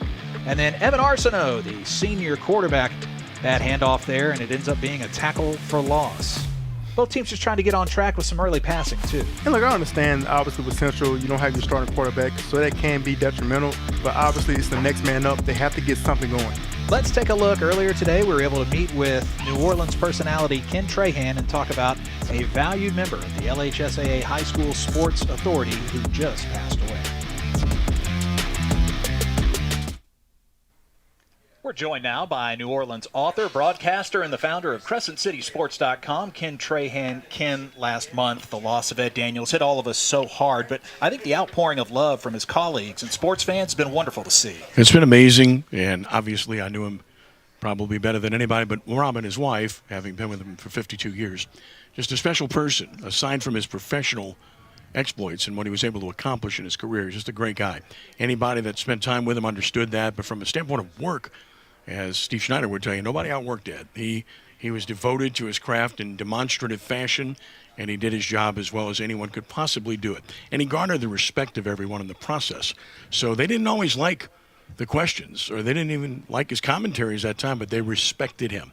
And I think that was evident in the comments from name a coach across the horizon, whether it's LSU, Tulane, Saints, Pelicans, you name it.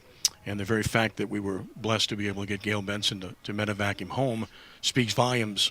You're medevacing home a media member that sometimes has not been very friendly or favorable to your cause. So I think that speaks volumes about the respect that he garnered. You know, for decades he covered the NFL, major college football, but he brought a brand of professionalism to high school sports as well, and that really endeared him to people. Well, I think that's his legacy as much as anything. Look, he did a great job. He and I did Saints broadcasts. I did play-by-play, did color preseason for 5 years, and we did arena football games together. We did University of New Orleans games together, Zephyrs games, everything imaginable. But the thing I think that will define him for a lifetime is his love of high school sports and what he was able to foster over an extended period of time. Steve did it in the Baton Rouge market with a Friday Night Football show there, and Ed did it in New Orleans, and they were good friends as well, and understandably so their passion was very similar. And I did the same thing in radio, and you know, we've done it for over 30 years as well, and we both were told when we created these shows that they would never work, and people laughed at us, and nobody thought it was possible. Now it's flattering to see that other television stations do it, other radio stations do it, and such, and I'd like to think we had a little bit to do with that. Ken, thanks for your time. My pleasure. Thanks for having me. 3-0 De La Salle. The Cavaliers and Wildcats back out on the field, ready to get things going in the third quarter. The LHSAA Network Game of the Week returns after this. Get a cold drink, settle in, and join us on the other side of this break. At Ochsner, we know healing is a team sport. That's why we've partnered with world-renowned orthopedic surgeon Dr. James Andrews to create the Ochsner Andrews Orthopedics and Sports Medicine Institute. Whether you're a professional athlete or a weekend warrior, our team of specialists are dedicated to getting you back in the game. So whatever your reasons are for reaching your personal best, we've only got one. You. Ochsner Andrews Institute. Long live you. So it's going to come down to this. Can they do it?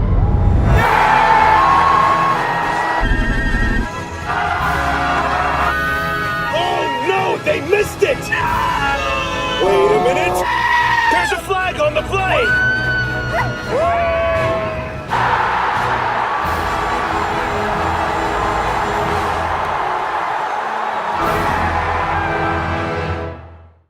Love did this. This is love's fault, and it hurts. It's devastating. But you always come back for more. What else gets you up this early? What else makes you feel this wild, this ecstatic, this focused, this obsessed? Has to be love. It's in your soul, your head, your heart, your hands. You love the game. It's your nature. Nothing is more real. For over 100 years, our families have gathered together to share with each other our challenges and hopes, to take this light we've been gifted and paint a brighter future for the next generation. The seeds we plant today are the bounty we harvest tomorrow. As farmers, we know that together we're stronger than we could ever be apart. We're the Louisiana Farm Bureau, and we're the voice of Louisiana agriculture.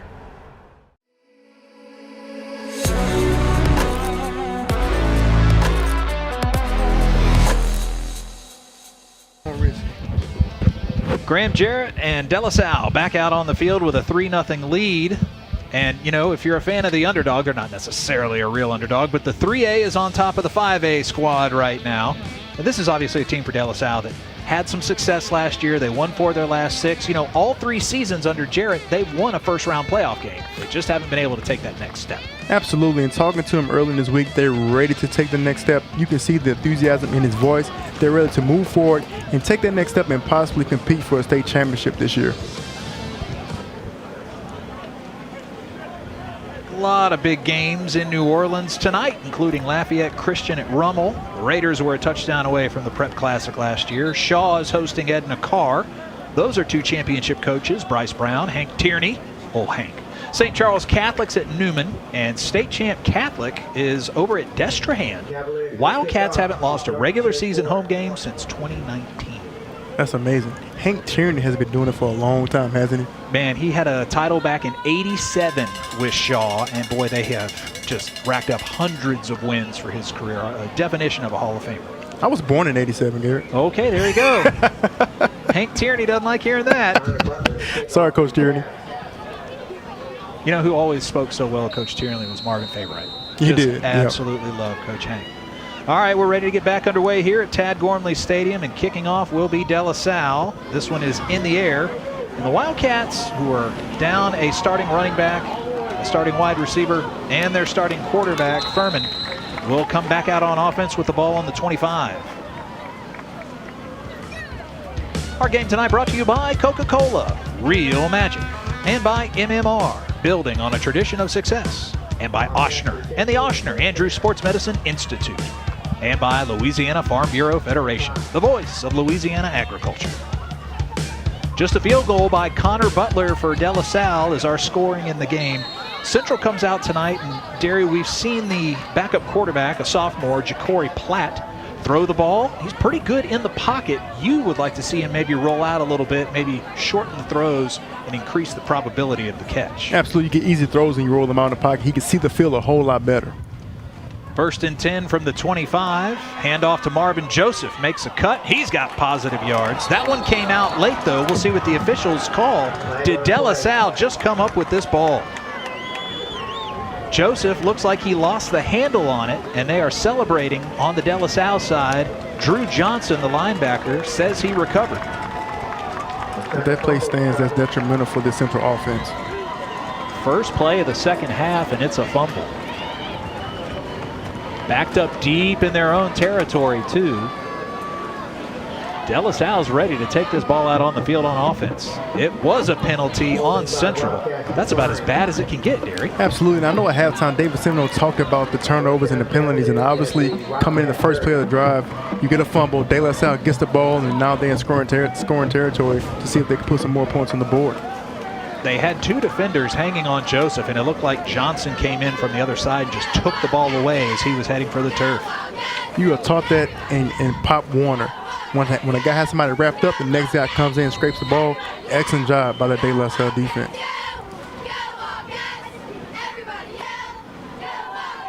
Charles Irvin III in the backfield. He'll get the handoff and gets back to the original line of scrimmage.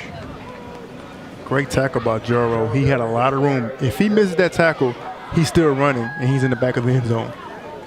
Charles Irvin is a sophomore tailback. Nice tackle by Central. Defense is trying to put up a show here and keep it a 3-0 ball game. Tough for them to fumble on the first play of the half.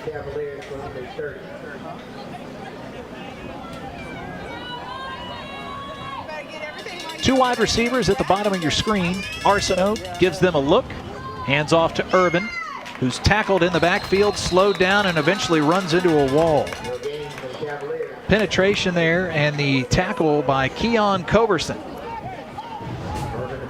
Good job by Keon Coverson coming down in the box, making them play. Great tackle, no yards for De La Salle. And for De La Salle offensively, they had a lot of success when they had trips either to the left or to the right. Let's see on this third long position if they come out and do trips.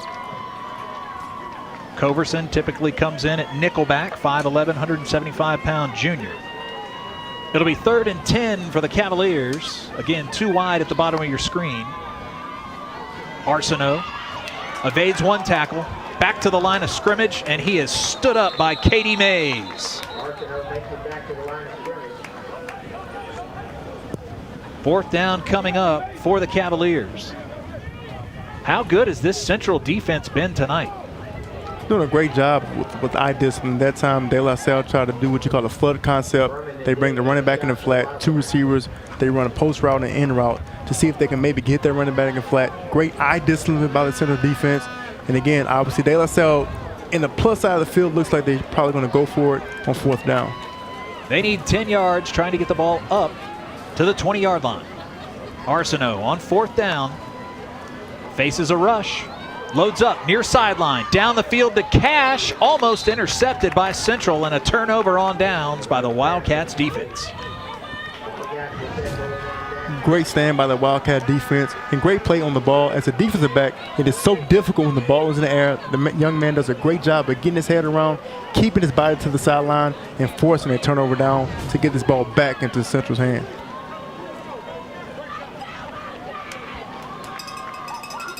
I believe that was Blazin Stoken, the 3-year starter, who is wearing the quarterback's jersey, Jackson Furman's jersey number 3, Stoken normally number 20. So a nice play by the senior defensive back to force it over.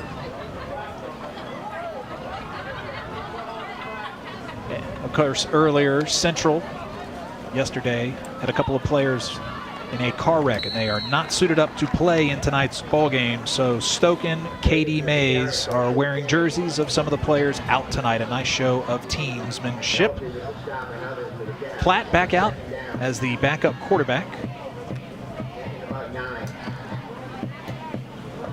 Hayes Mathern in your screen there, one of the wide receivers at the bottom. That's Katie Mays wearing number 5 in the backfield, the captain of the defense. He ran a good 60 yards on a play, but it was nullified by a penalty. Rollout by Platt. Goes long down the field, just past the intended receiver into double coverage. Trying to get that one out to Mathern. Great job on the De La Salle defense. Bracket coverage on the slot receiver. Obviously try to get something down the field. That time you call this like a semi-rollout. They didn't really get him out of the pocket. But again, let's just see if they can get something going on this 3rd and long. See if they can spread them out, get a screen pass, a bubble screen, tunnel screen to get something going offensively.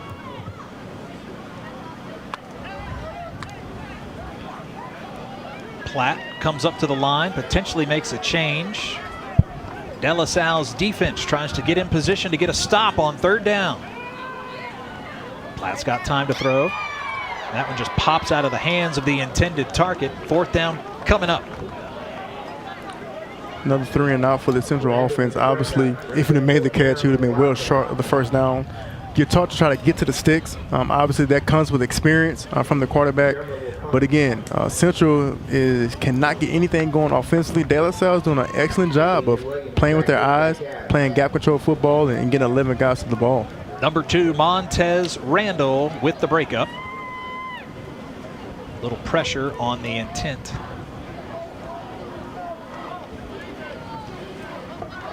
That punt is away for Central. They'll let that roll well into about the 25-yard line and out of play. The High School Spotlight is in its 2nd season and airs live on Wednesdays at 7 p.m. on the LHSAA Network Live channel. The High School Spotlight features all the top stories in high school athletics from around the state in every sport. Again, Wednesdays at 7 p.m. 3-0 De La Salle leading here. Still plenty of time left in the 3rd quarter. Coach Jarrett's team with the slim lead. Just seeing if they can make a difference here. Get back out on the field and potentially move that ball in the right direction. I think De La Salle is playing not to lose the game. I do believe they have confidence in their defense. And so if they can sit on 3 the whole game, the way their defense is playing, I think they feel pretty confident. As good as Central's defense has been in this game, and they have been very good, they haven't gotten a lot of pressure on Arsenault and brought him down with tackles for loss or sacks. They've been able to get to the tailbacks. This time he backs up even more and just kind of throws it into the feet of Robert Lewis. So some pressure dialed up there by Central.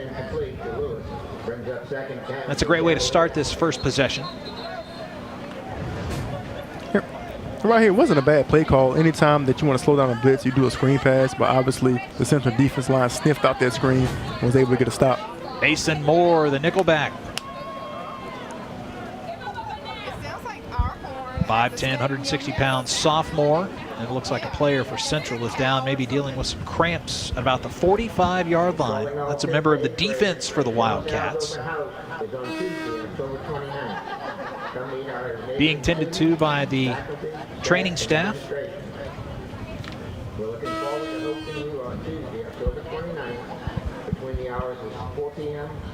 Well, our game tonight brought to you by MMR, built from values and distinguished by tradition.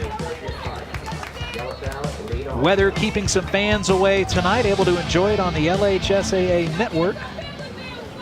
Coming off the field for Central is Stephen Rennell, who's done a little bit of everything tonight. Wide receiver, defensive back. He was in as a Wildcat quarterback against Central, dealing with their quarterback and starting running back out due to a car wreck last night that the guys are involved in. Again, our thoughts are with their families right now. Hopefully they're getting the best care possible. Arsenault. That ball was tipped around the line of scrimmage. Intended target can't come up with it. Trying to get it to Connor Butler. Right here again, De La Salle comes out with trips right to see if they can get something going. They had some success. Obviously does get a tip ball. A receiver wish he can get that pass. Another pass into the flats. That's not going to be enough for a first down.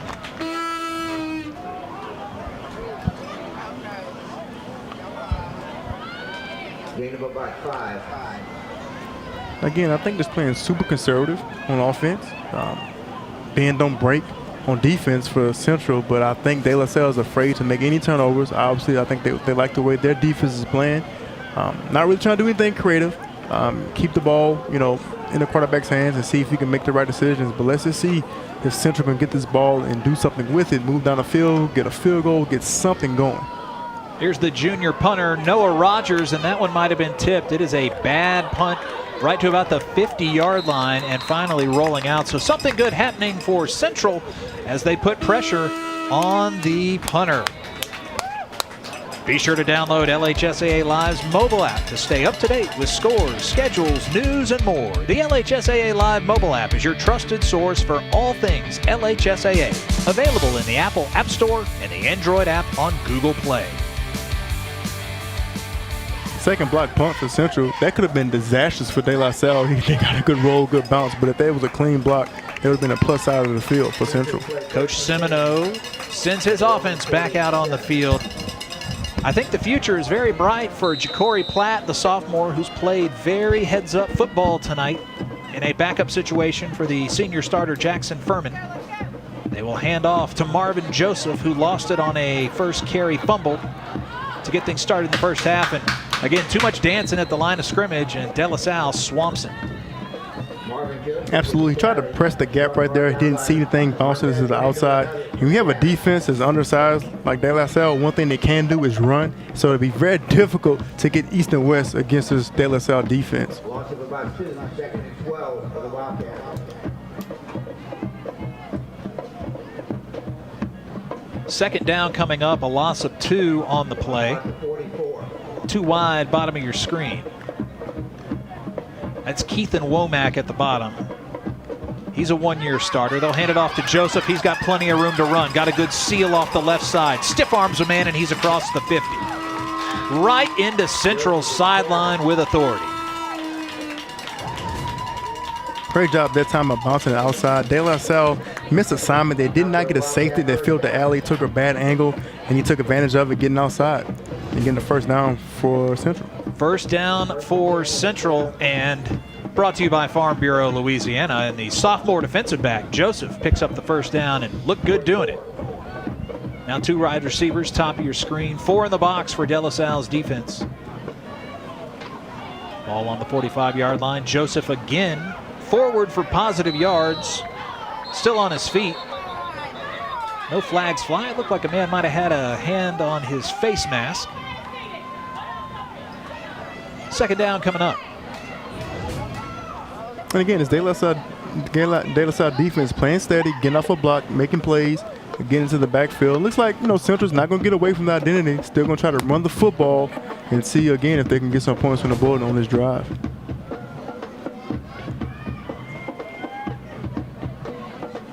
Ball's on the 42-yard line. They need to pick up 8 here on second down. Platt with a man behind him, stripped, it's loose. Joseph comes away with the fumble, and a flag flies. That could be an automatic first down with a little roughing of the quarterback, or it could be holding. We'll see what the call is by the official. Little strip from behind by the De La Salle defense. Platt didn't really have that pocket presence behind him, didn't understand the guy was right on him. He didn't. It looks like they brought the fire blitz from the wide side of the field. He didn't see it. Obviously, his old lineman slid the other way. I think John Cummings, number 57, is called for the hold. Busting through the line was Jaden Pollard. We'll take a quick break. Under 6 remaining. 3-0 De La Salle with the ball when we return. So it's going to come down to this. Can they do it?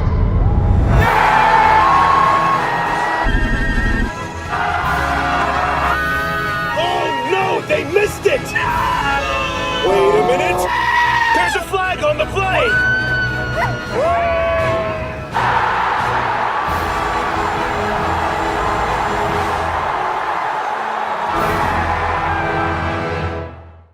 For over 100 years, our families have gathered together to share with each other our challenges and hopes, to take this light we've been gifted and paint a brighter future for the next generation. The seeds we plant today are the bounty we harvest tomorrow. As farmers, we know that together we're stronger than we could ever be apart. We're the Louisiana Farm Bureau, and we're the voice of Louisiana agriculture. 3-0 De La Salle with the lead here in New Orleans, hosting Central of Baton Rouge, a 3A versus a 5A matchup to kick off our season on the LHSAA Network Game of the Week. Second down, 8 yards needed, and Platt has it in the backfield. This ball into the hands of Womack, but a whistle blows and calls it dead.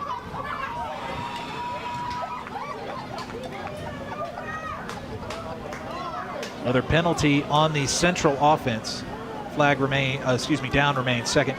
Terry, if you're a fan of kicking, field goals, punting, this game is for you. Everyone else that loves offense is kind of left wanting between these two. I don't think you have any fans of kicking and punting. Obviously, being a former linebacker, I love to watch a defensive battle. But with Central, I think their continuity is just off without having Jackson Furman in there to control the offense. So, again, they have to get something going. Again, we hope everything's okay with Furman and the other 2 players that were in a car wreck last night for Central. He had a big senior season coming up. 30 touchdowns last year, completed 62% of his passes, and a Nichols State commit. The backup, Platt, rolls out to his right. Got time to throw. Missed tackle and some positive yards after the catch. They are into De La Salle territory. Great job that time by Platt, keeping his eyes downfield, gets out of pocket, picks up some positive yards. Again, doesn't see what he likes, gets out of the pocket, they pressure him, eyes down the field, picks up positive yard, breaks a tackle, and they kind of get themselves in a third and manageable position.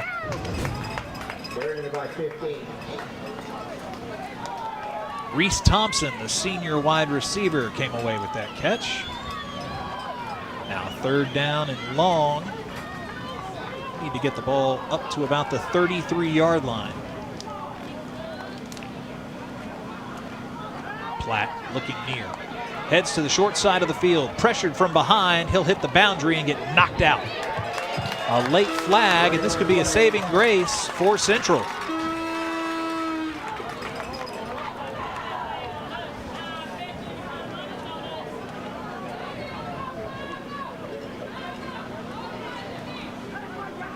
Roniel Elzy is going to get called for a late hit, the senior for De La Salle.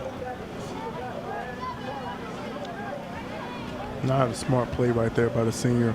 Obviously, you want to be aggressive. You don't want to limit your aggressiveness on defense, but you have to be smart. Once you see that quarterback or the offensive player out of bounds, you need to pull up and make sure that you don't put your team in a bad position. Personal foul. Automatic first down on the personal foul. Terry, here's a closer look. Absolutely. Obviously, Platt get out the pocket. Number 8 hasn't engaged. Right there, you need to pull up, not do that. As a defender, if you see another guy holding on to him, and you see anytime that foot gets out of bounds, you need to pull up as quick as possible, and obviously he didn't. Hey, he was on the other side of the white when he hit him. And he did. Platt took a while to get up, too.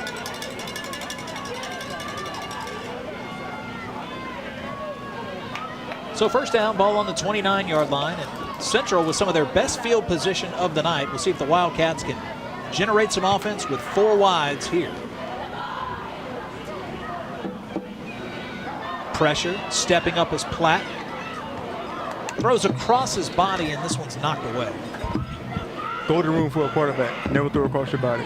It's extremely dangerous. Bad things happen when you throw across your body like that. But look, that's just a learning curve for this young quarterback. Talking with his coach, definitely let him know right now. Definitely do not do that.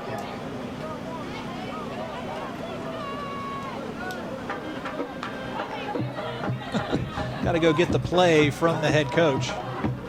So he throws another. Platt heads back out there. Katie Mays with him, the captain of the defense, to his right. That went into the hands of Mays, intended for Platt maybe. They get back over the 30-yard line, but maybe get a yard at the most. Yeah, another bad snap, I think. It's like the 5th or 6th bad snap in the night. When you do that, you get the defensive advantage to get to the football. Right here, bad snap. I don't know if it's a direct snap to Katie Mays. Not sure what happened, but obviously he took it and tried to get some positive yards. Kind of split the difference, and Mays came away with it. You see 85, Jaden Garnett. He's a sophomore, big body, kind of a halfback for them. Picks up blocks. See what he can do here. 3rd down.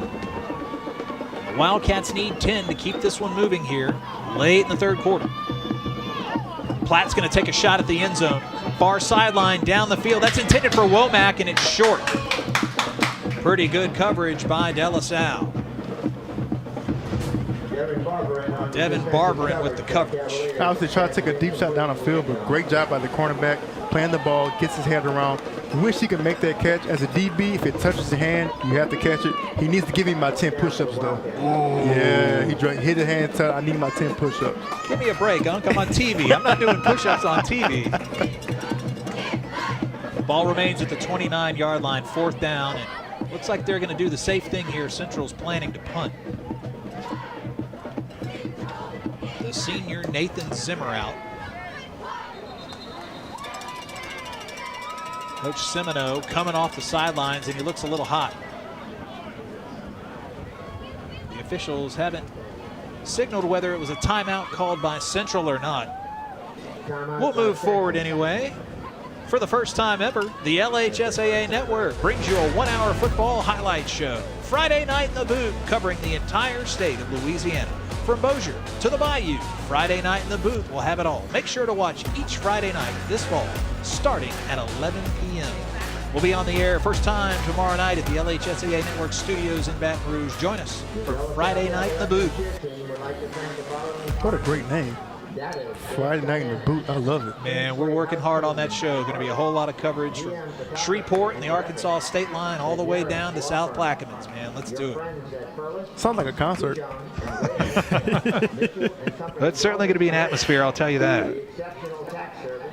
Central will come out of the timeout and stay with Zimmer to punt. Back to receive for De La Salle is Montez Randall. Short punt. Randall can't settle under this one, and this one heads in the wrong direction for Central. Not bad field position for De La Salle. They're not too close to that goal line. We were talking about some good games in the NOLA area tonight. Friday night, boy, just all up and down our state. There are going to be fans packing their home stadiums for the first time in the 2024 season. It's going to be special. I think it's going to be one of those great years in Louisiana football. High school football is a special time. Those are memories that you never let go. Those are memories that you hold on for the rest of your life. You build relationships and friendships that last forever. I tell people all the time, they always think I'm lying. Playing at Parkview Baptist was a phenomenal experience. Obviously playing at LSU in front of a lot of people, but it was nothing like a Friday night at Parkview playing with the coach Kenny Giat. Tremendous atmosphere, tremendous time for these young student athletes. Ball's on the 19-yard line. Evan Arsenault will hand off to Williams. He'll sprint ahead and is dragged down after a gain of 2. About 3.5 minutes remaining here in our third quarter. Still 3-0 De La Salle. Cavaliers in the crimson jerseys.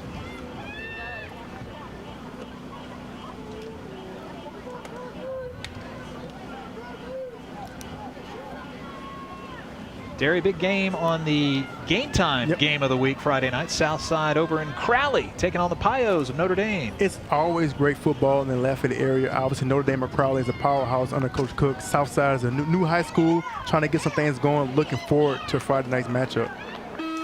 Williams stayed on his feet there and took a pretty good lick, and he continues to move the ball in the right direction for De La Salle.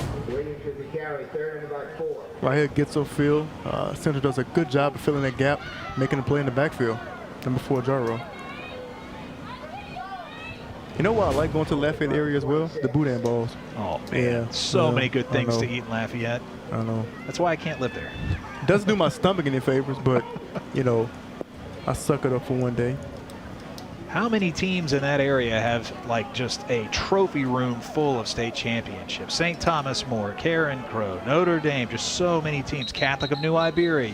The list goes on and on. It's always great talent in the area. Well-coached teams, well-disciplined teams. Just the history in that area that they have is unmatched. 3rd and long coming out, and timeout is called. We've got a good one for you next week's game of the week.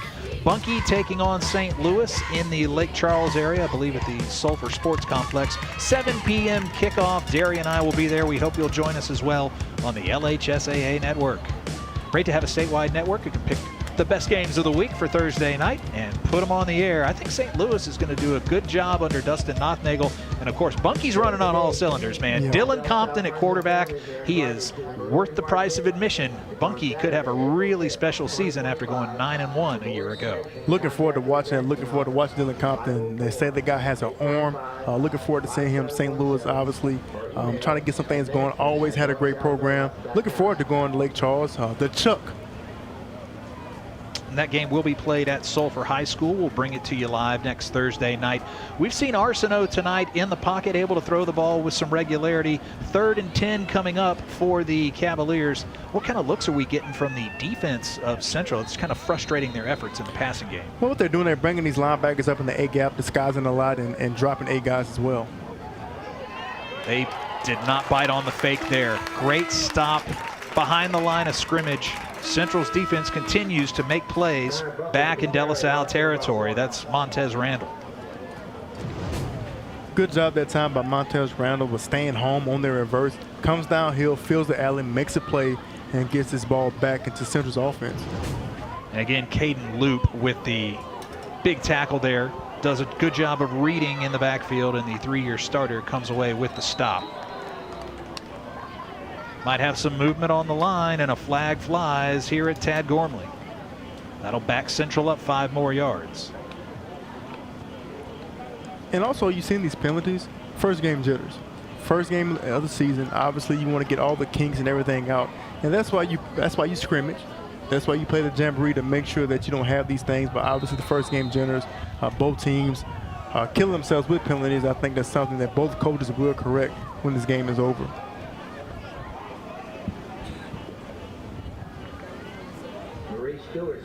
De La Salle will go with Noah Rogers to punt the ball again. The last one barely got off his foot in time. This one makes him run to his left. He does all he can just to punt it away. Makes contact with the turf around the 39-yard line, and that's where it will stop. Our game tonight is brought to you by Coca-Cola, Real Magic. By MMR, building on a tradition of success. By Ochsner and the Ochsner Andrews Sports Medicine Institute. And by Louisiana Farm Bureau Federation, the voice of Louisiana agriculture. So Central gets the ball on the plus side of the field. Great field position.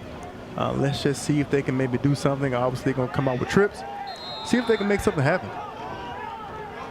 Marvin Joseph in the backfield. He's been able to run for yards tonight. We'll see if they go to him again with the ball on the 39. Quick pass in the backfield. It's caught. Moving the ball in the right direction is Womack, and he is brought down after a first down run. Good job right there with the bubble screen. Getting it to Womack, gets off the field. Great block by number 11. First down for Central. And that's a Farm Bureau first down for Womack, who is a 1-year starter. Also plays on the basketball team. He's a point guard. Plays in the band, too. This guy can do it all. Jack of all trades. Ball on the 26 for Central, trying to get on the board for the first time tonight. Handoff in the backfield. Joseph plows forward. Just into a mass of bodies. Some big guys on the defensive line for De La Salle. We have seen that over the last decade. They have had great defenses, whether it was the James game, Jamiron and the guys, or what they've had recently. 2 years ago, this squad was undefeated district champs. They unfortunately ran into Juwan Johnson and LCA in the playoffs, had their season come to a close. Ball's up to about the 15-yard line now, and Central is in position to maybe tie this game or take the lead. Got to the line of scrimmage fast that time and hurry up offense. They call it NASCAR. You run the same play over again. They got to the line of scrimmage and picked up positive yards for the first down. 15-yard line, now red zone action for Central. Marvin Joseph fumbled on the first carry of the second half. He has been steady ever since. They'll put it in his hands again. He gets back to about the 15. Joseph just a sophomore. Typically, you've got Emmanuel Williams in the ball game. He spelled Damon Blocker last year, did a nice job. Also played defense, but in a car wreck yesterday and not able to be out on the field for Central right now. Again, we hope all three players are in a good position and comfortable right now. It's the LHSAA Network Game of the Week.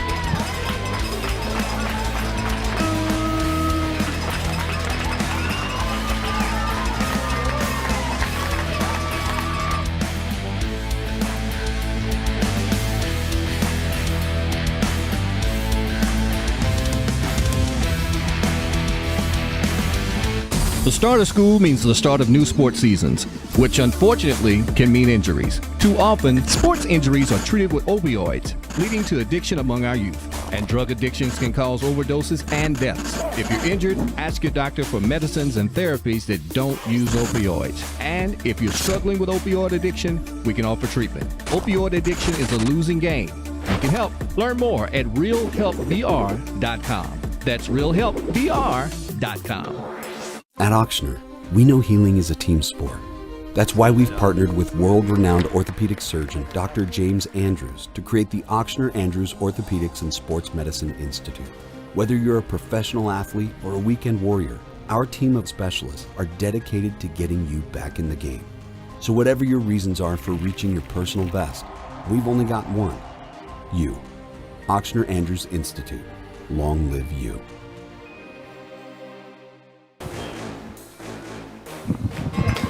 Let's see what the Central offense can do if they can punch in the end zone. We welcome you back in. We welcome you back in to start the fourth quarter here in New Orleans. De La Salle and Central. Just 3 points in the ball game, a field goal for the Cavaliers. Opportunity on this Wildcat run here by Joseph. Holds on to it. He's inside the 10. And Central knocking on the door here in New Orleans. KD Mays with the carry there. You mentioned the tight end earlier from Central, number 85, the young sophomore. They haven't used him at all in the passing game tonight. If I'm Central, I'll do a little slip pass out the backfield because I'm pretty sure De La Salle is not expecting it. They need to use him right now, I believe, to see if they get in the end zone. Wildcat to Mays. Waits on a blocker. Has his feet taken out from under him. Third down coming up, maybe picked up a yard. Obviously in third and goal. Looks like it's going to be a passing down. I think they're about a yard shy of the first down, okay. Trying to make it. If they can pick up a yard here. Fourth and one. It's 4th and 1.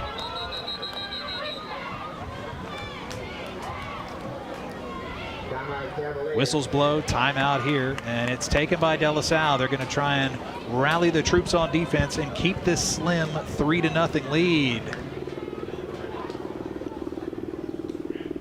Make sure to tune in Tuesday nights at 7 p.m. as the LHSAA Network brings you Power Hour, an in-depth look at influential figures in high school sports in Louisiana. The show dives deep into the careers and moments of each guest as we feature those who have been the pillars in the Louisiana high school landscape. We've got some great Power Hours on tap. Hope you'll join us every Tuesday night at 7 p.m. So we've gone from the backup quarterback, Ja'Cory Platt, to kind of a Wildcat thing with Katie Mays, who's like the captain of the defense, a senior, one of those guys that Central knows they can depend on. They really got to make some hay here, though. It's 4th and 1. Got to get this big yard. Absolutely. And look, Katie Mays obviously is your leader on defense as well. So what I would do, get the ball in his hands, see if they can pick up this first down, get behind those big blockers. Looks like they're going to come out in the heavy set and see if they can pick up this first down. Big man in the backfield is Connor Scott, the senior defensive lineman. Can he pick up a block and make way for Katie Mays? It's 4th and 1 for Central. The De La Salle defense comes set. Here's a play in towards the goal line, waiting on the call. Touchdown, our first of the game for Central, and the Wildcats take the lead. Stephen Rennell with the first touchdown of 2024. It was a handoff, Derry, and I don't think that Katie Mays wanted to let go of it, but Rennell grabbed it out of his mitts and motored into the end zone. Absolutely. They basically do a zone read right here out of the heavy set. Good job right here, but the mesh point gets in the end zone for the first touchdown of the night.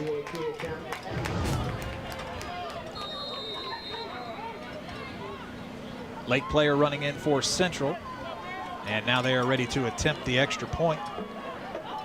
Nathan Zimmer lined up. Hayes Mathern, the holder. Ball is up, and it is good. Central leads 7-3 on a touchdown run by Stephen Rennell. Right here at the mesh point, they do a heavy set zone read, gets the ball in the running back's hands, gets in the end zone. I want to give kudos to the Central offense. Obviously, I know it's been a very slow night offensively, but when you get struck the night before a game and you lose your starting quarterback, you have to come out and revamp your whole offense. Kudos to these young men tonight. Obviously, Katie Mays is a lead on defense. I'm pretty sure he did not expect to come play quarterback tonight. Obviously, that shows his athletic ability, his will, and his grit. Rennell, who does a little bit of everything, the senior, gets the score. Katie Mays was right behind him with his hands raised. And who was the first person to congratulate Rennell when he came off the field? It was Jackson Furman with his arm in a sling, the injured quarterback. Great to see it. Now De La Salle's got to answer. Absolutely. Look, obviously they've been doing things tonight to not lose the game. But at some point, like you said, I've been saying it all night long, you have to kind of get creative. Obviously, running the football. So what I would do, maybe go to your play action game, draw that Central defense up and see if you can hit a receiver or slip an H-back out the backfield over the top. You wanted to know the offensive numbers going into the fourth quarter. Total yards for these two teams, about 129 for Central and 100 for De La Salle. Certainly is coming a premium tonight. Here we are in the back end of the game, now 7-3. Les Miles is smiling right now. You were telling me about a game you played against Auburn back in 2006. I think it ended 7-3. Yep. You don't see those very often. No, you don't. Those were the Stone Ages. Obviously, they don't do it anymore. The game is tailored to the offense. They want to make it exciting for fans. But, yeah. And, look, we scored 3 points with Jamarcus Russell, Dwayne Bowe, Buster Davis, and Early Doucette. 3 points. So, yeah. That's all I'm going to say. Auburn always seems to be involved in those games, too. I remember one where they played Mississippi State. Maybe it was like Tommy Tuberville versus Jackie Sherrill, but it was a 3-2 game. Here's the quarterback, Jackson Furman. Good to see him upright. Young man is a senior and a Nichols commit. With that left arm in a sling, though, after last night. Hopefully he heals and is back on the field quickly for the Wildcats. Arsenault, play action. Evades one defender, down the field, and it's tipped into the hands of number 3 for Central. Turnover, the first interception of the ball game. Huge play on defense.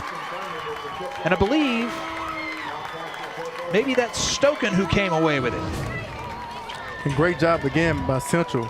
Getting pressure off the edge to create the rush throw, gets it downfield, off the fingertips, Stoken right there to make a play. Good job for the Central defense, create a turnover and get the ball back in their offense hand.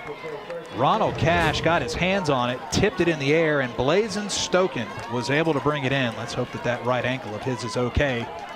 Probably just a cramp, but he came up a little gimpy after the INT. That's going to be typical. You're going to see all across the state tomorrow. So student athletes, make sure you drink a lot of electrolytes tonight because it's very humid in the state of Louisiana, especially for the first game.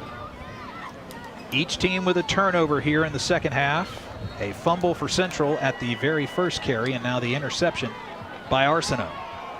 Run by Marvin Joseph for minimal gain into the right side of the line.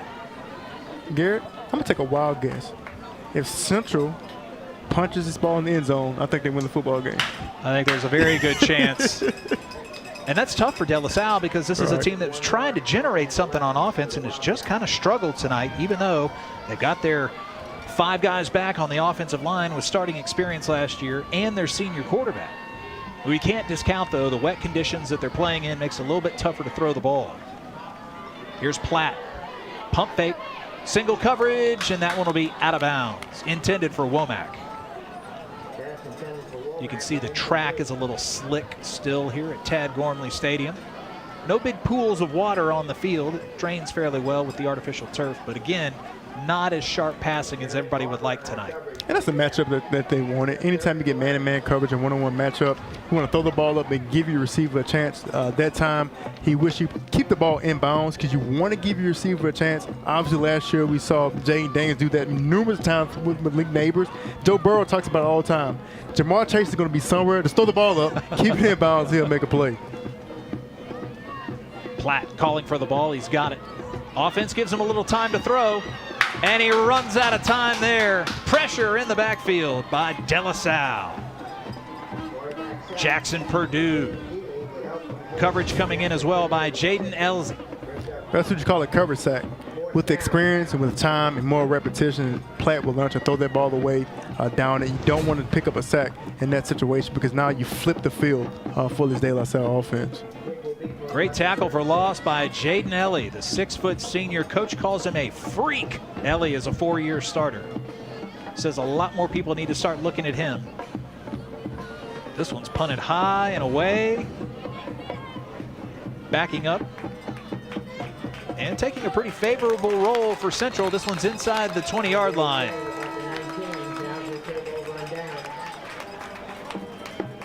The High School Spotlight is in its 2nd season and airs live on Wednesdays at 7 p.m. on the LHSAA Network Live channel. The High School Spotlight features all the top stories in high school athletics from around the state in every sport.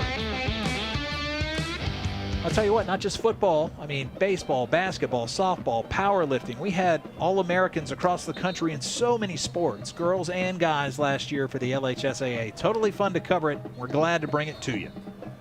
It's good to bring attention to sports and to teams that normally people wouldn't pay attention to. So I think that's the most important thing that this network is doing as well. Well, the De La Salle defense for 3 quarters kept Central off the board. The Wildcats down to a backup quarterback and a backup running back. Punch a ball in. They lead 7-3 here. Well, De La Salle gets it back on offense. Williams with a nice cut left side of the line, and he will go down after maybe gaining half a yard.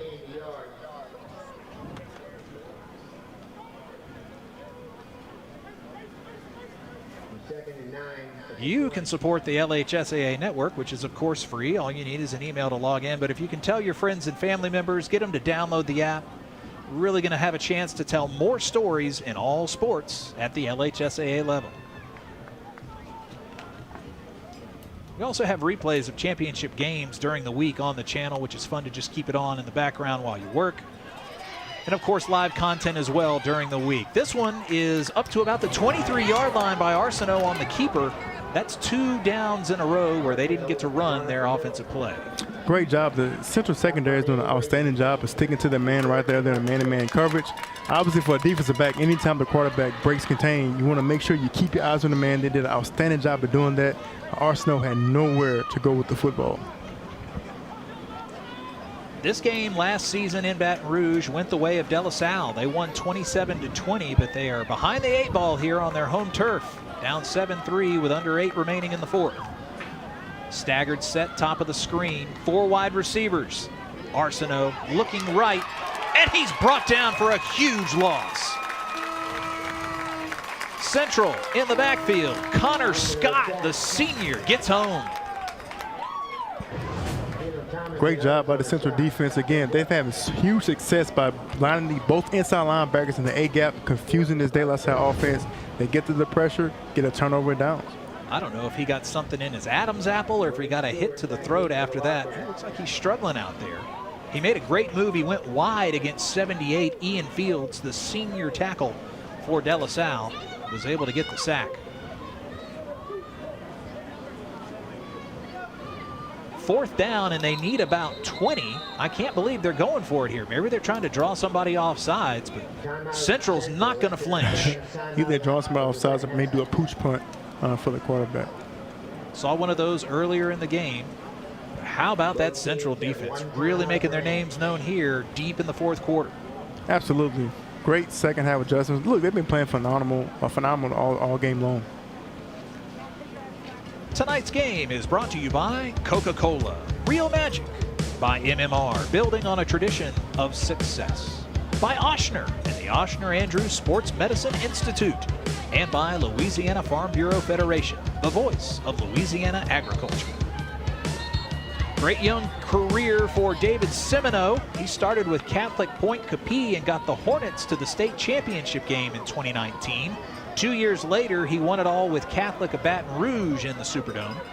So he has certainly been successful in 8 years, going on 10 years now as a head coach. He just hit 40. Says he feels all 40 years. It's like you said, a pooch punt coming by De La Salle. It finally drops and heads back towards midfield. He is certainly one of the more young and respected coaches in the profession here in Louisiana. Absolutely. David is a winner. He's been a winner his whole life. I had the opportunity to play with David at Parkview Baptist. I was a freshman. He was a senior. And going against him every day in practice, it made me a man. Every single day, he didn't take anything light. He ran hard, ran physical, and being around him, it gives you this spark around him every time you're around Coach Semino. This was the last time that Central was on offense. Went with a little play into the backfield, and Runnell was able to get it. Here's Marvin Joseph running for positive yards. Did a great job of just moving the ball, moving the chains, and then here's the cherry on top, Stephen Runnell into the end zone after the handoff by Katie Mays. The only touchdown in our game so far. They'll go back to Platt, hands this one off to Joseph, and it looks like he's just getting stronger as the game's going on. He had that fumble to start the second half, but he has been dynamite here, moving the ball and getting these chains in order. That's great by the coaching staff as well, to keep his faith in him, even though he fumbled the ball at the start of the second half. They're going back to him. I think he appreciates that. He's running the ball with tenacity and a great physicality. Picked up 2 yards on that carry. 2nd down and 8 coming up. The defense for De La Salle trying to force a turnover, trying to get the ball back here and have a chance to win it late in the 4th. 2 wide at the bottom of your screen. Womack and Mathern. There'll be a handoff again by Joseph. Stutter steps, avoids 1 tackle, and then gets swallowed up. Caden Loop with the stop. It is a hydration break, and I'll tell you what, they are doing the hard work tonight. Joseph playing on defense and offense. Central will have it when we return. For over 100 years, our families have gathered together to share with each other our challenges and hopes, to take this light we've been gifted and paint a brighter future for the next generation. The seeds we plant today are the bounty we harvest tomorrow. As farmers, we know that together we're stronger than we could ever be apart. We're the Louisiana Farm Bureau, and we're the voice of Louisiana agriculture. So it's going to come down to this. Can they do it?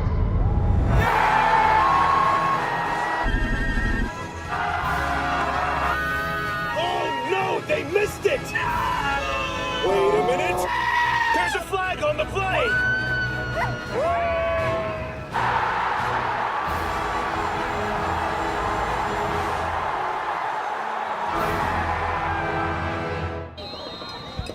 Seven to 3, Central with the lead and the ball. The Wildcats have it just shy of the 50-yard line. 3rd down, they need 8 yards. Backup quarterback, Flat, avoids 1 tackle. Has a man closing from behind, just got this one away, and it is almost intercepted. Dangerous throw by the sophomore. 4th down. Absolutely, don't want to make that throw. Obviously, we're up 7-3. That could have been really dangerous. No one's open. Obviously, does a great job avoiding the sack, but at that point, try to get the ball out of his hands, get it away, throw it away. But you do not want to throw it in the middle of their defense. How about Jackson Purdue, number 7, looking relentless tonight. Zimmer back in the game to punt this away for Central. Back deep is Eamon Williams. Got that one away, and it's got some good air under it. Fair catch called for at the 20. He puts it on the deck, recovers, and after the fumble, he's allowed to move it, but a flag comes out.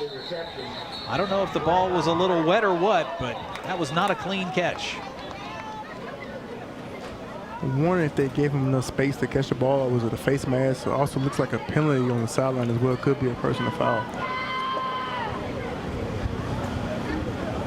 De La Salle is going to be backed up pretty far in their own territory, trailing by 4 with 5.5 minutes remaining.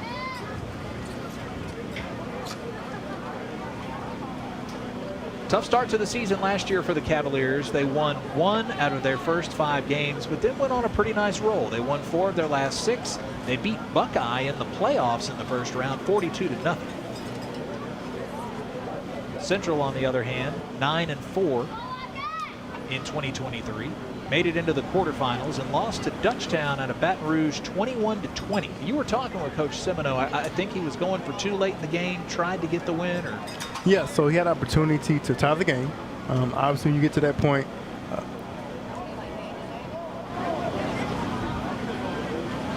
see what the call is by the official down on the field.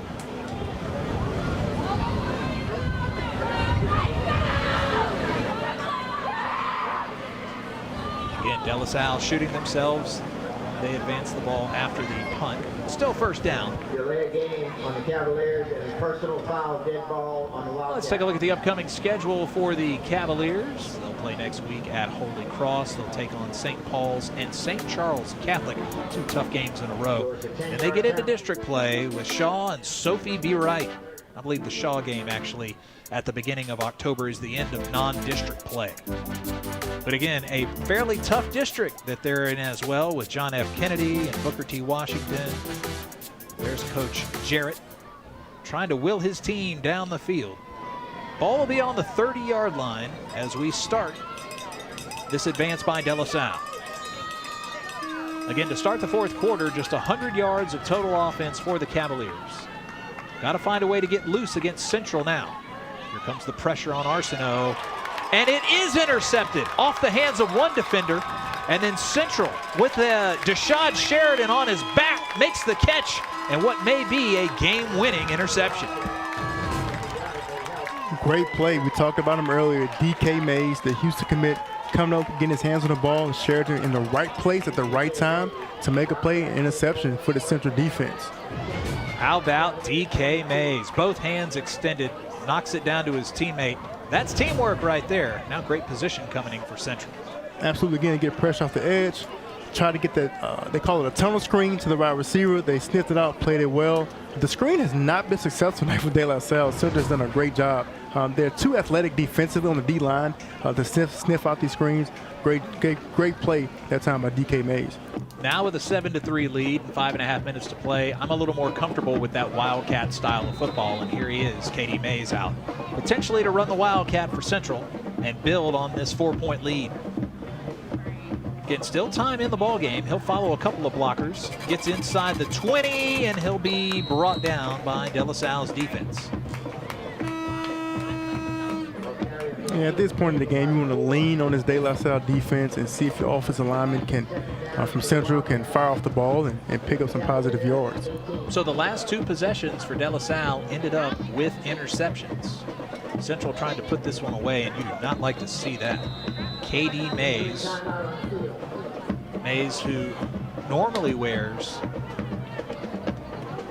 38. Tonight he is wearing number 5 in honor of his teammate who was in a car wreck last night. We got a chance to take a look at Central's upcoming schedule for the 2024 football season. And the Wildcats will take on Denham Springs in their home opener next week. Then they battle Walker and Cecilia. If you've not seen the quarterback for Cecilia, Diesel Solari is worth the price of admission. Great young quarterback. And then LCA, a team that's been to like 5 or 6 of the last state championship games. They'll take them. That should be a game-time game of the week. Big Friday night game coming up the first week of October, and then they take on Woodlawn, Baton Rouge. So Central with some big tests coming up for Coach Semino's team. Looks like Katie Mays has cramps. Again, the guy, kudos to him. He's a warrior out there. He's playing both ways. It's extremely difficult to play linebacker and quarterback. So again, this guy's leaving it all on the field tonight. Coach Semino told us that Katie Mays is absolutely a coach's dream, does everything that's asked of him. He's a natural leader for this team. Trying to walk off some cramps here late in the fourth quarter at Tad Gormley. Still some options on offense, of course, for Central. We've seen Ja'Cory Platt, the backup quarterback, connect on some passes. We've also seen Marvin Joseph be able to run for positive yards, and there he is, 21 Joseph, back into the ballgame. I think Joseph is going to run the Wildcat now. If you're De La Salle, how do you defend against the Wildcat? Well, it's pretty difficult because everybody gets a hat on a hat. You have to get eight people in the box, stack and try to stop the run. Joseph inside the 10. That's a Farm Bureau first down for Central.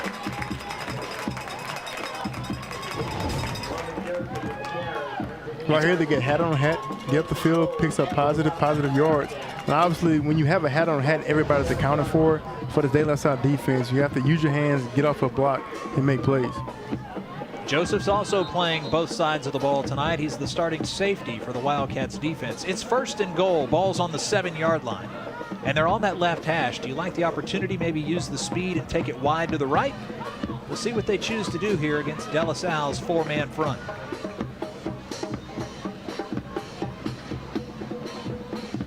Garnett is in the backfield looking to pick up a block. So is Connor Scott. They're letting all the time they can run off the clock. Still 20 seconds on the game clock right now as we tick under 4 minutes left to play.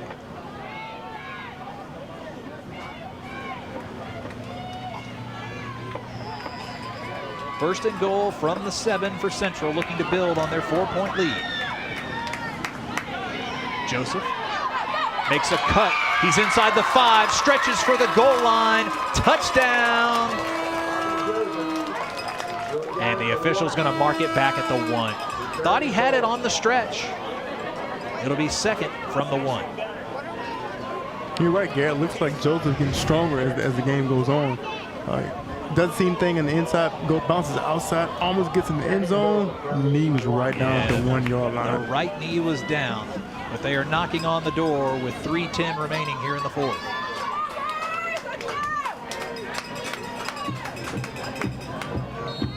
So 2nd and goal, 1 yard to go. You would expect for them to do another kind of calculated run and not put the ball in the air.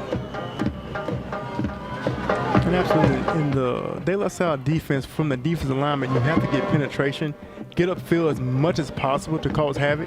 Because if you don't, obviously you get pushed off the ball and Central can punch it in the end zone. Joseph calls for it, high snap, pressure in the backfield, and Marvin Joseph puts this game on ice. Touchdown Central, their 2nd here in the 4th.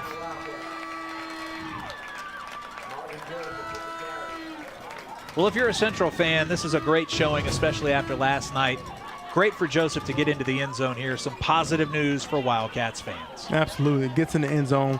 Guys been playing both ways tonight. Again, unexpected, but it shows you the resiliency of this football team. They're taking on the DNA as their coach. Tough, hard-nosed, coming out tonight, going up 14-3. And like you said, they have pretty much put this game on ice. Senior kicker Nathan Zimmer in to attempt the extra point. Puts his team up by 11 as that one sneaks in the upright. 14-3 Central with the lead here. Just over 2.5 minutes remaining in our contest to open the season. Here's another look, Derry. Again, right here, they put a hat on the hat. Great job as the offensive lineman. 1 yard out, does a great job, gets in the end zone, has the right to celebrate. The guy had an incredible game tonight. And look who's doing it. Look who's meeting him. KD Mays. Number 21, Brendan Guidros, trying to get the tackle in the backfield there, but Joseph was able to get by him on a step.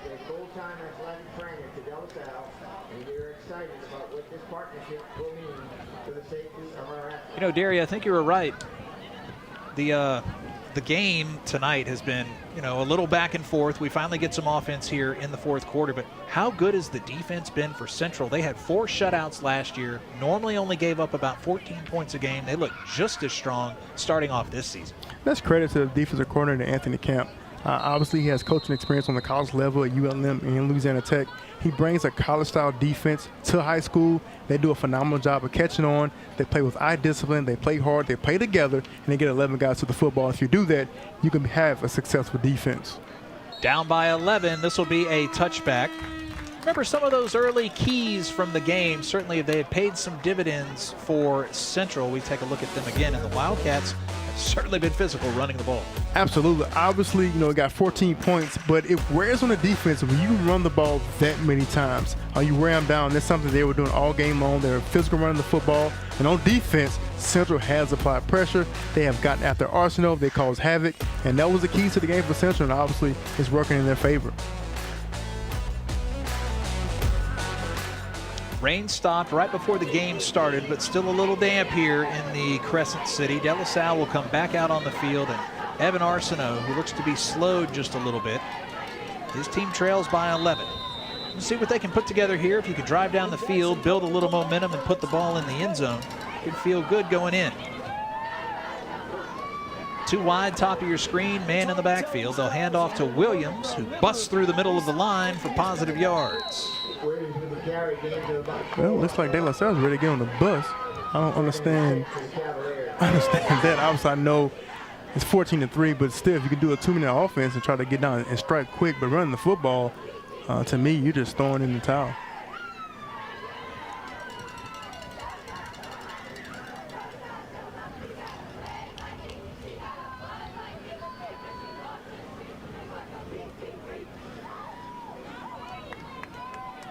De La Salle with no urgency. We go under 2 minutes here.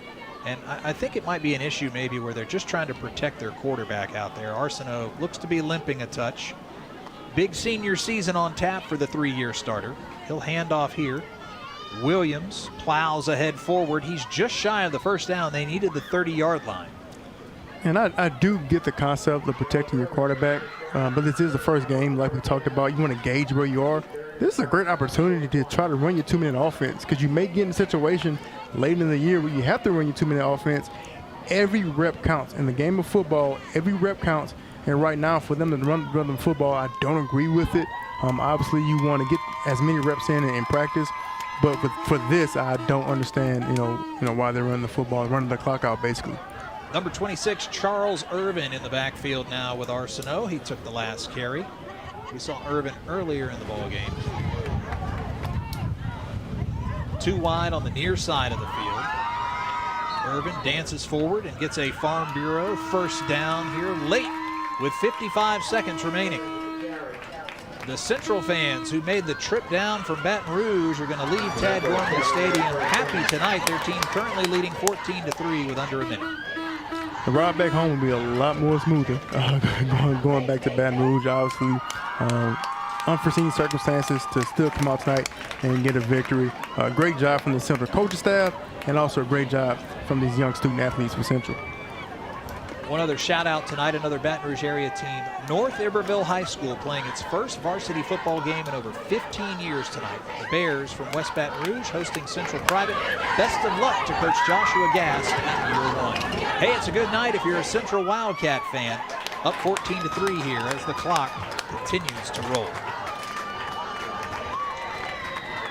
2 touchdowns in the ball game for Central. They came in the second half, and they will get a little revenge after last year's season opening loss against De La Salle. The Wildcats win it 14-3 here at Tad Gormley Stadium. Derry and I will be back to wrap up tonight's ball game. Don't go anywhere. More on the LHSAA Network and the Game of the Week.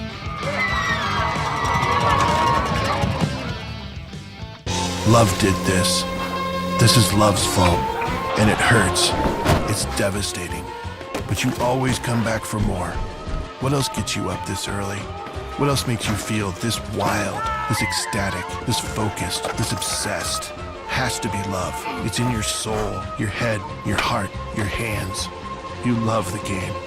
It's your nature. Nothing is more real. For over 100 years, our families have gathered together to share with each other our challenges and hopes, to take this light we've been gifted and paint a brighter future for the next generation. The seeds we plant today are the bounty we harvest tomorrow. As farmers, we know that together we're stronger than we could ever be apart. We're the Louisiana Farm Bureau, and we're the voice of Louisiana agriculture.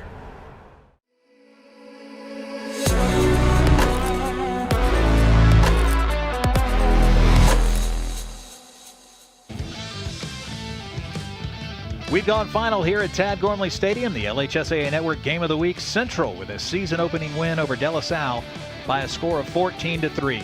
Well, in the first half, all we saw was a field goal by Connor Scott of De La Salle, but then Central turned that defense loose. They pitched a second-half shutout and got a little offense themselves. Absolutely. This was a slugfest, and obviously Central came out on top, made a few adjustments in the second half, and obviously that running game kept picking up in the second half, and they leaned on this De La Salle defense. Not often you see a team, both of them, nobody had a passing touchdown in tonight's ballgame, and that was kind of by design. You are obviously down a quarterback and a running back for Central, but I was impressed with their grit. Coach Semino's team is for real. Absolutely. Winning a game like this can do so much for you late in the year because, trust me, you can have a game again where you have to grind it out, and obviously getting this experience tonight is going to do great things for them.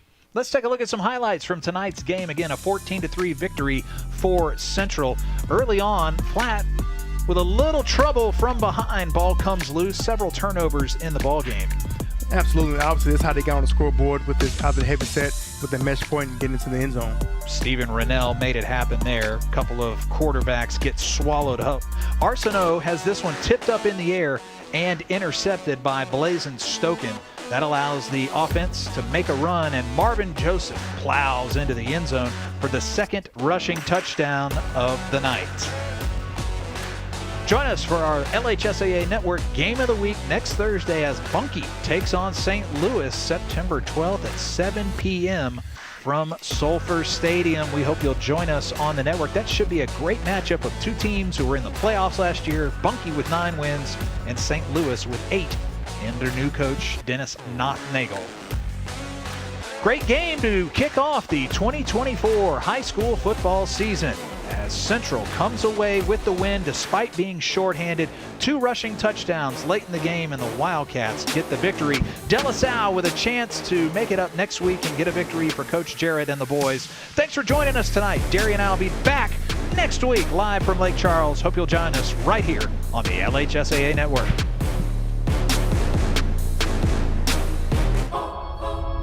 If you want to break the rock, you need to make yourself indestructible. If you want to play between the hedges, you need to work out there, up there, down there, everywhere. If you want to reach the win bar, you need to lose sleep, lose count. You need to play every game like you got nothing to lose.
At Ochsner, we know healing is a team sport. That's why we've partnered with world-renowned orthopedic surgeon Dr. James Andrews to create the Ochsner Andrews Orthopedics and Sports Medicine Institute. Whether you're a professional athlete or a weekend warrior, our team of specialists are dedicated to getting you back in the game. So whatever your reasons are for reaching your personal best, we've only got one: you. Ochsner Andrews Institute. Long live you.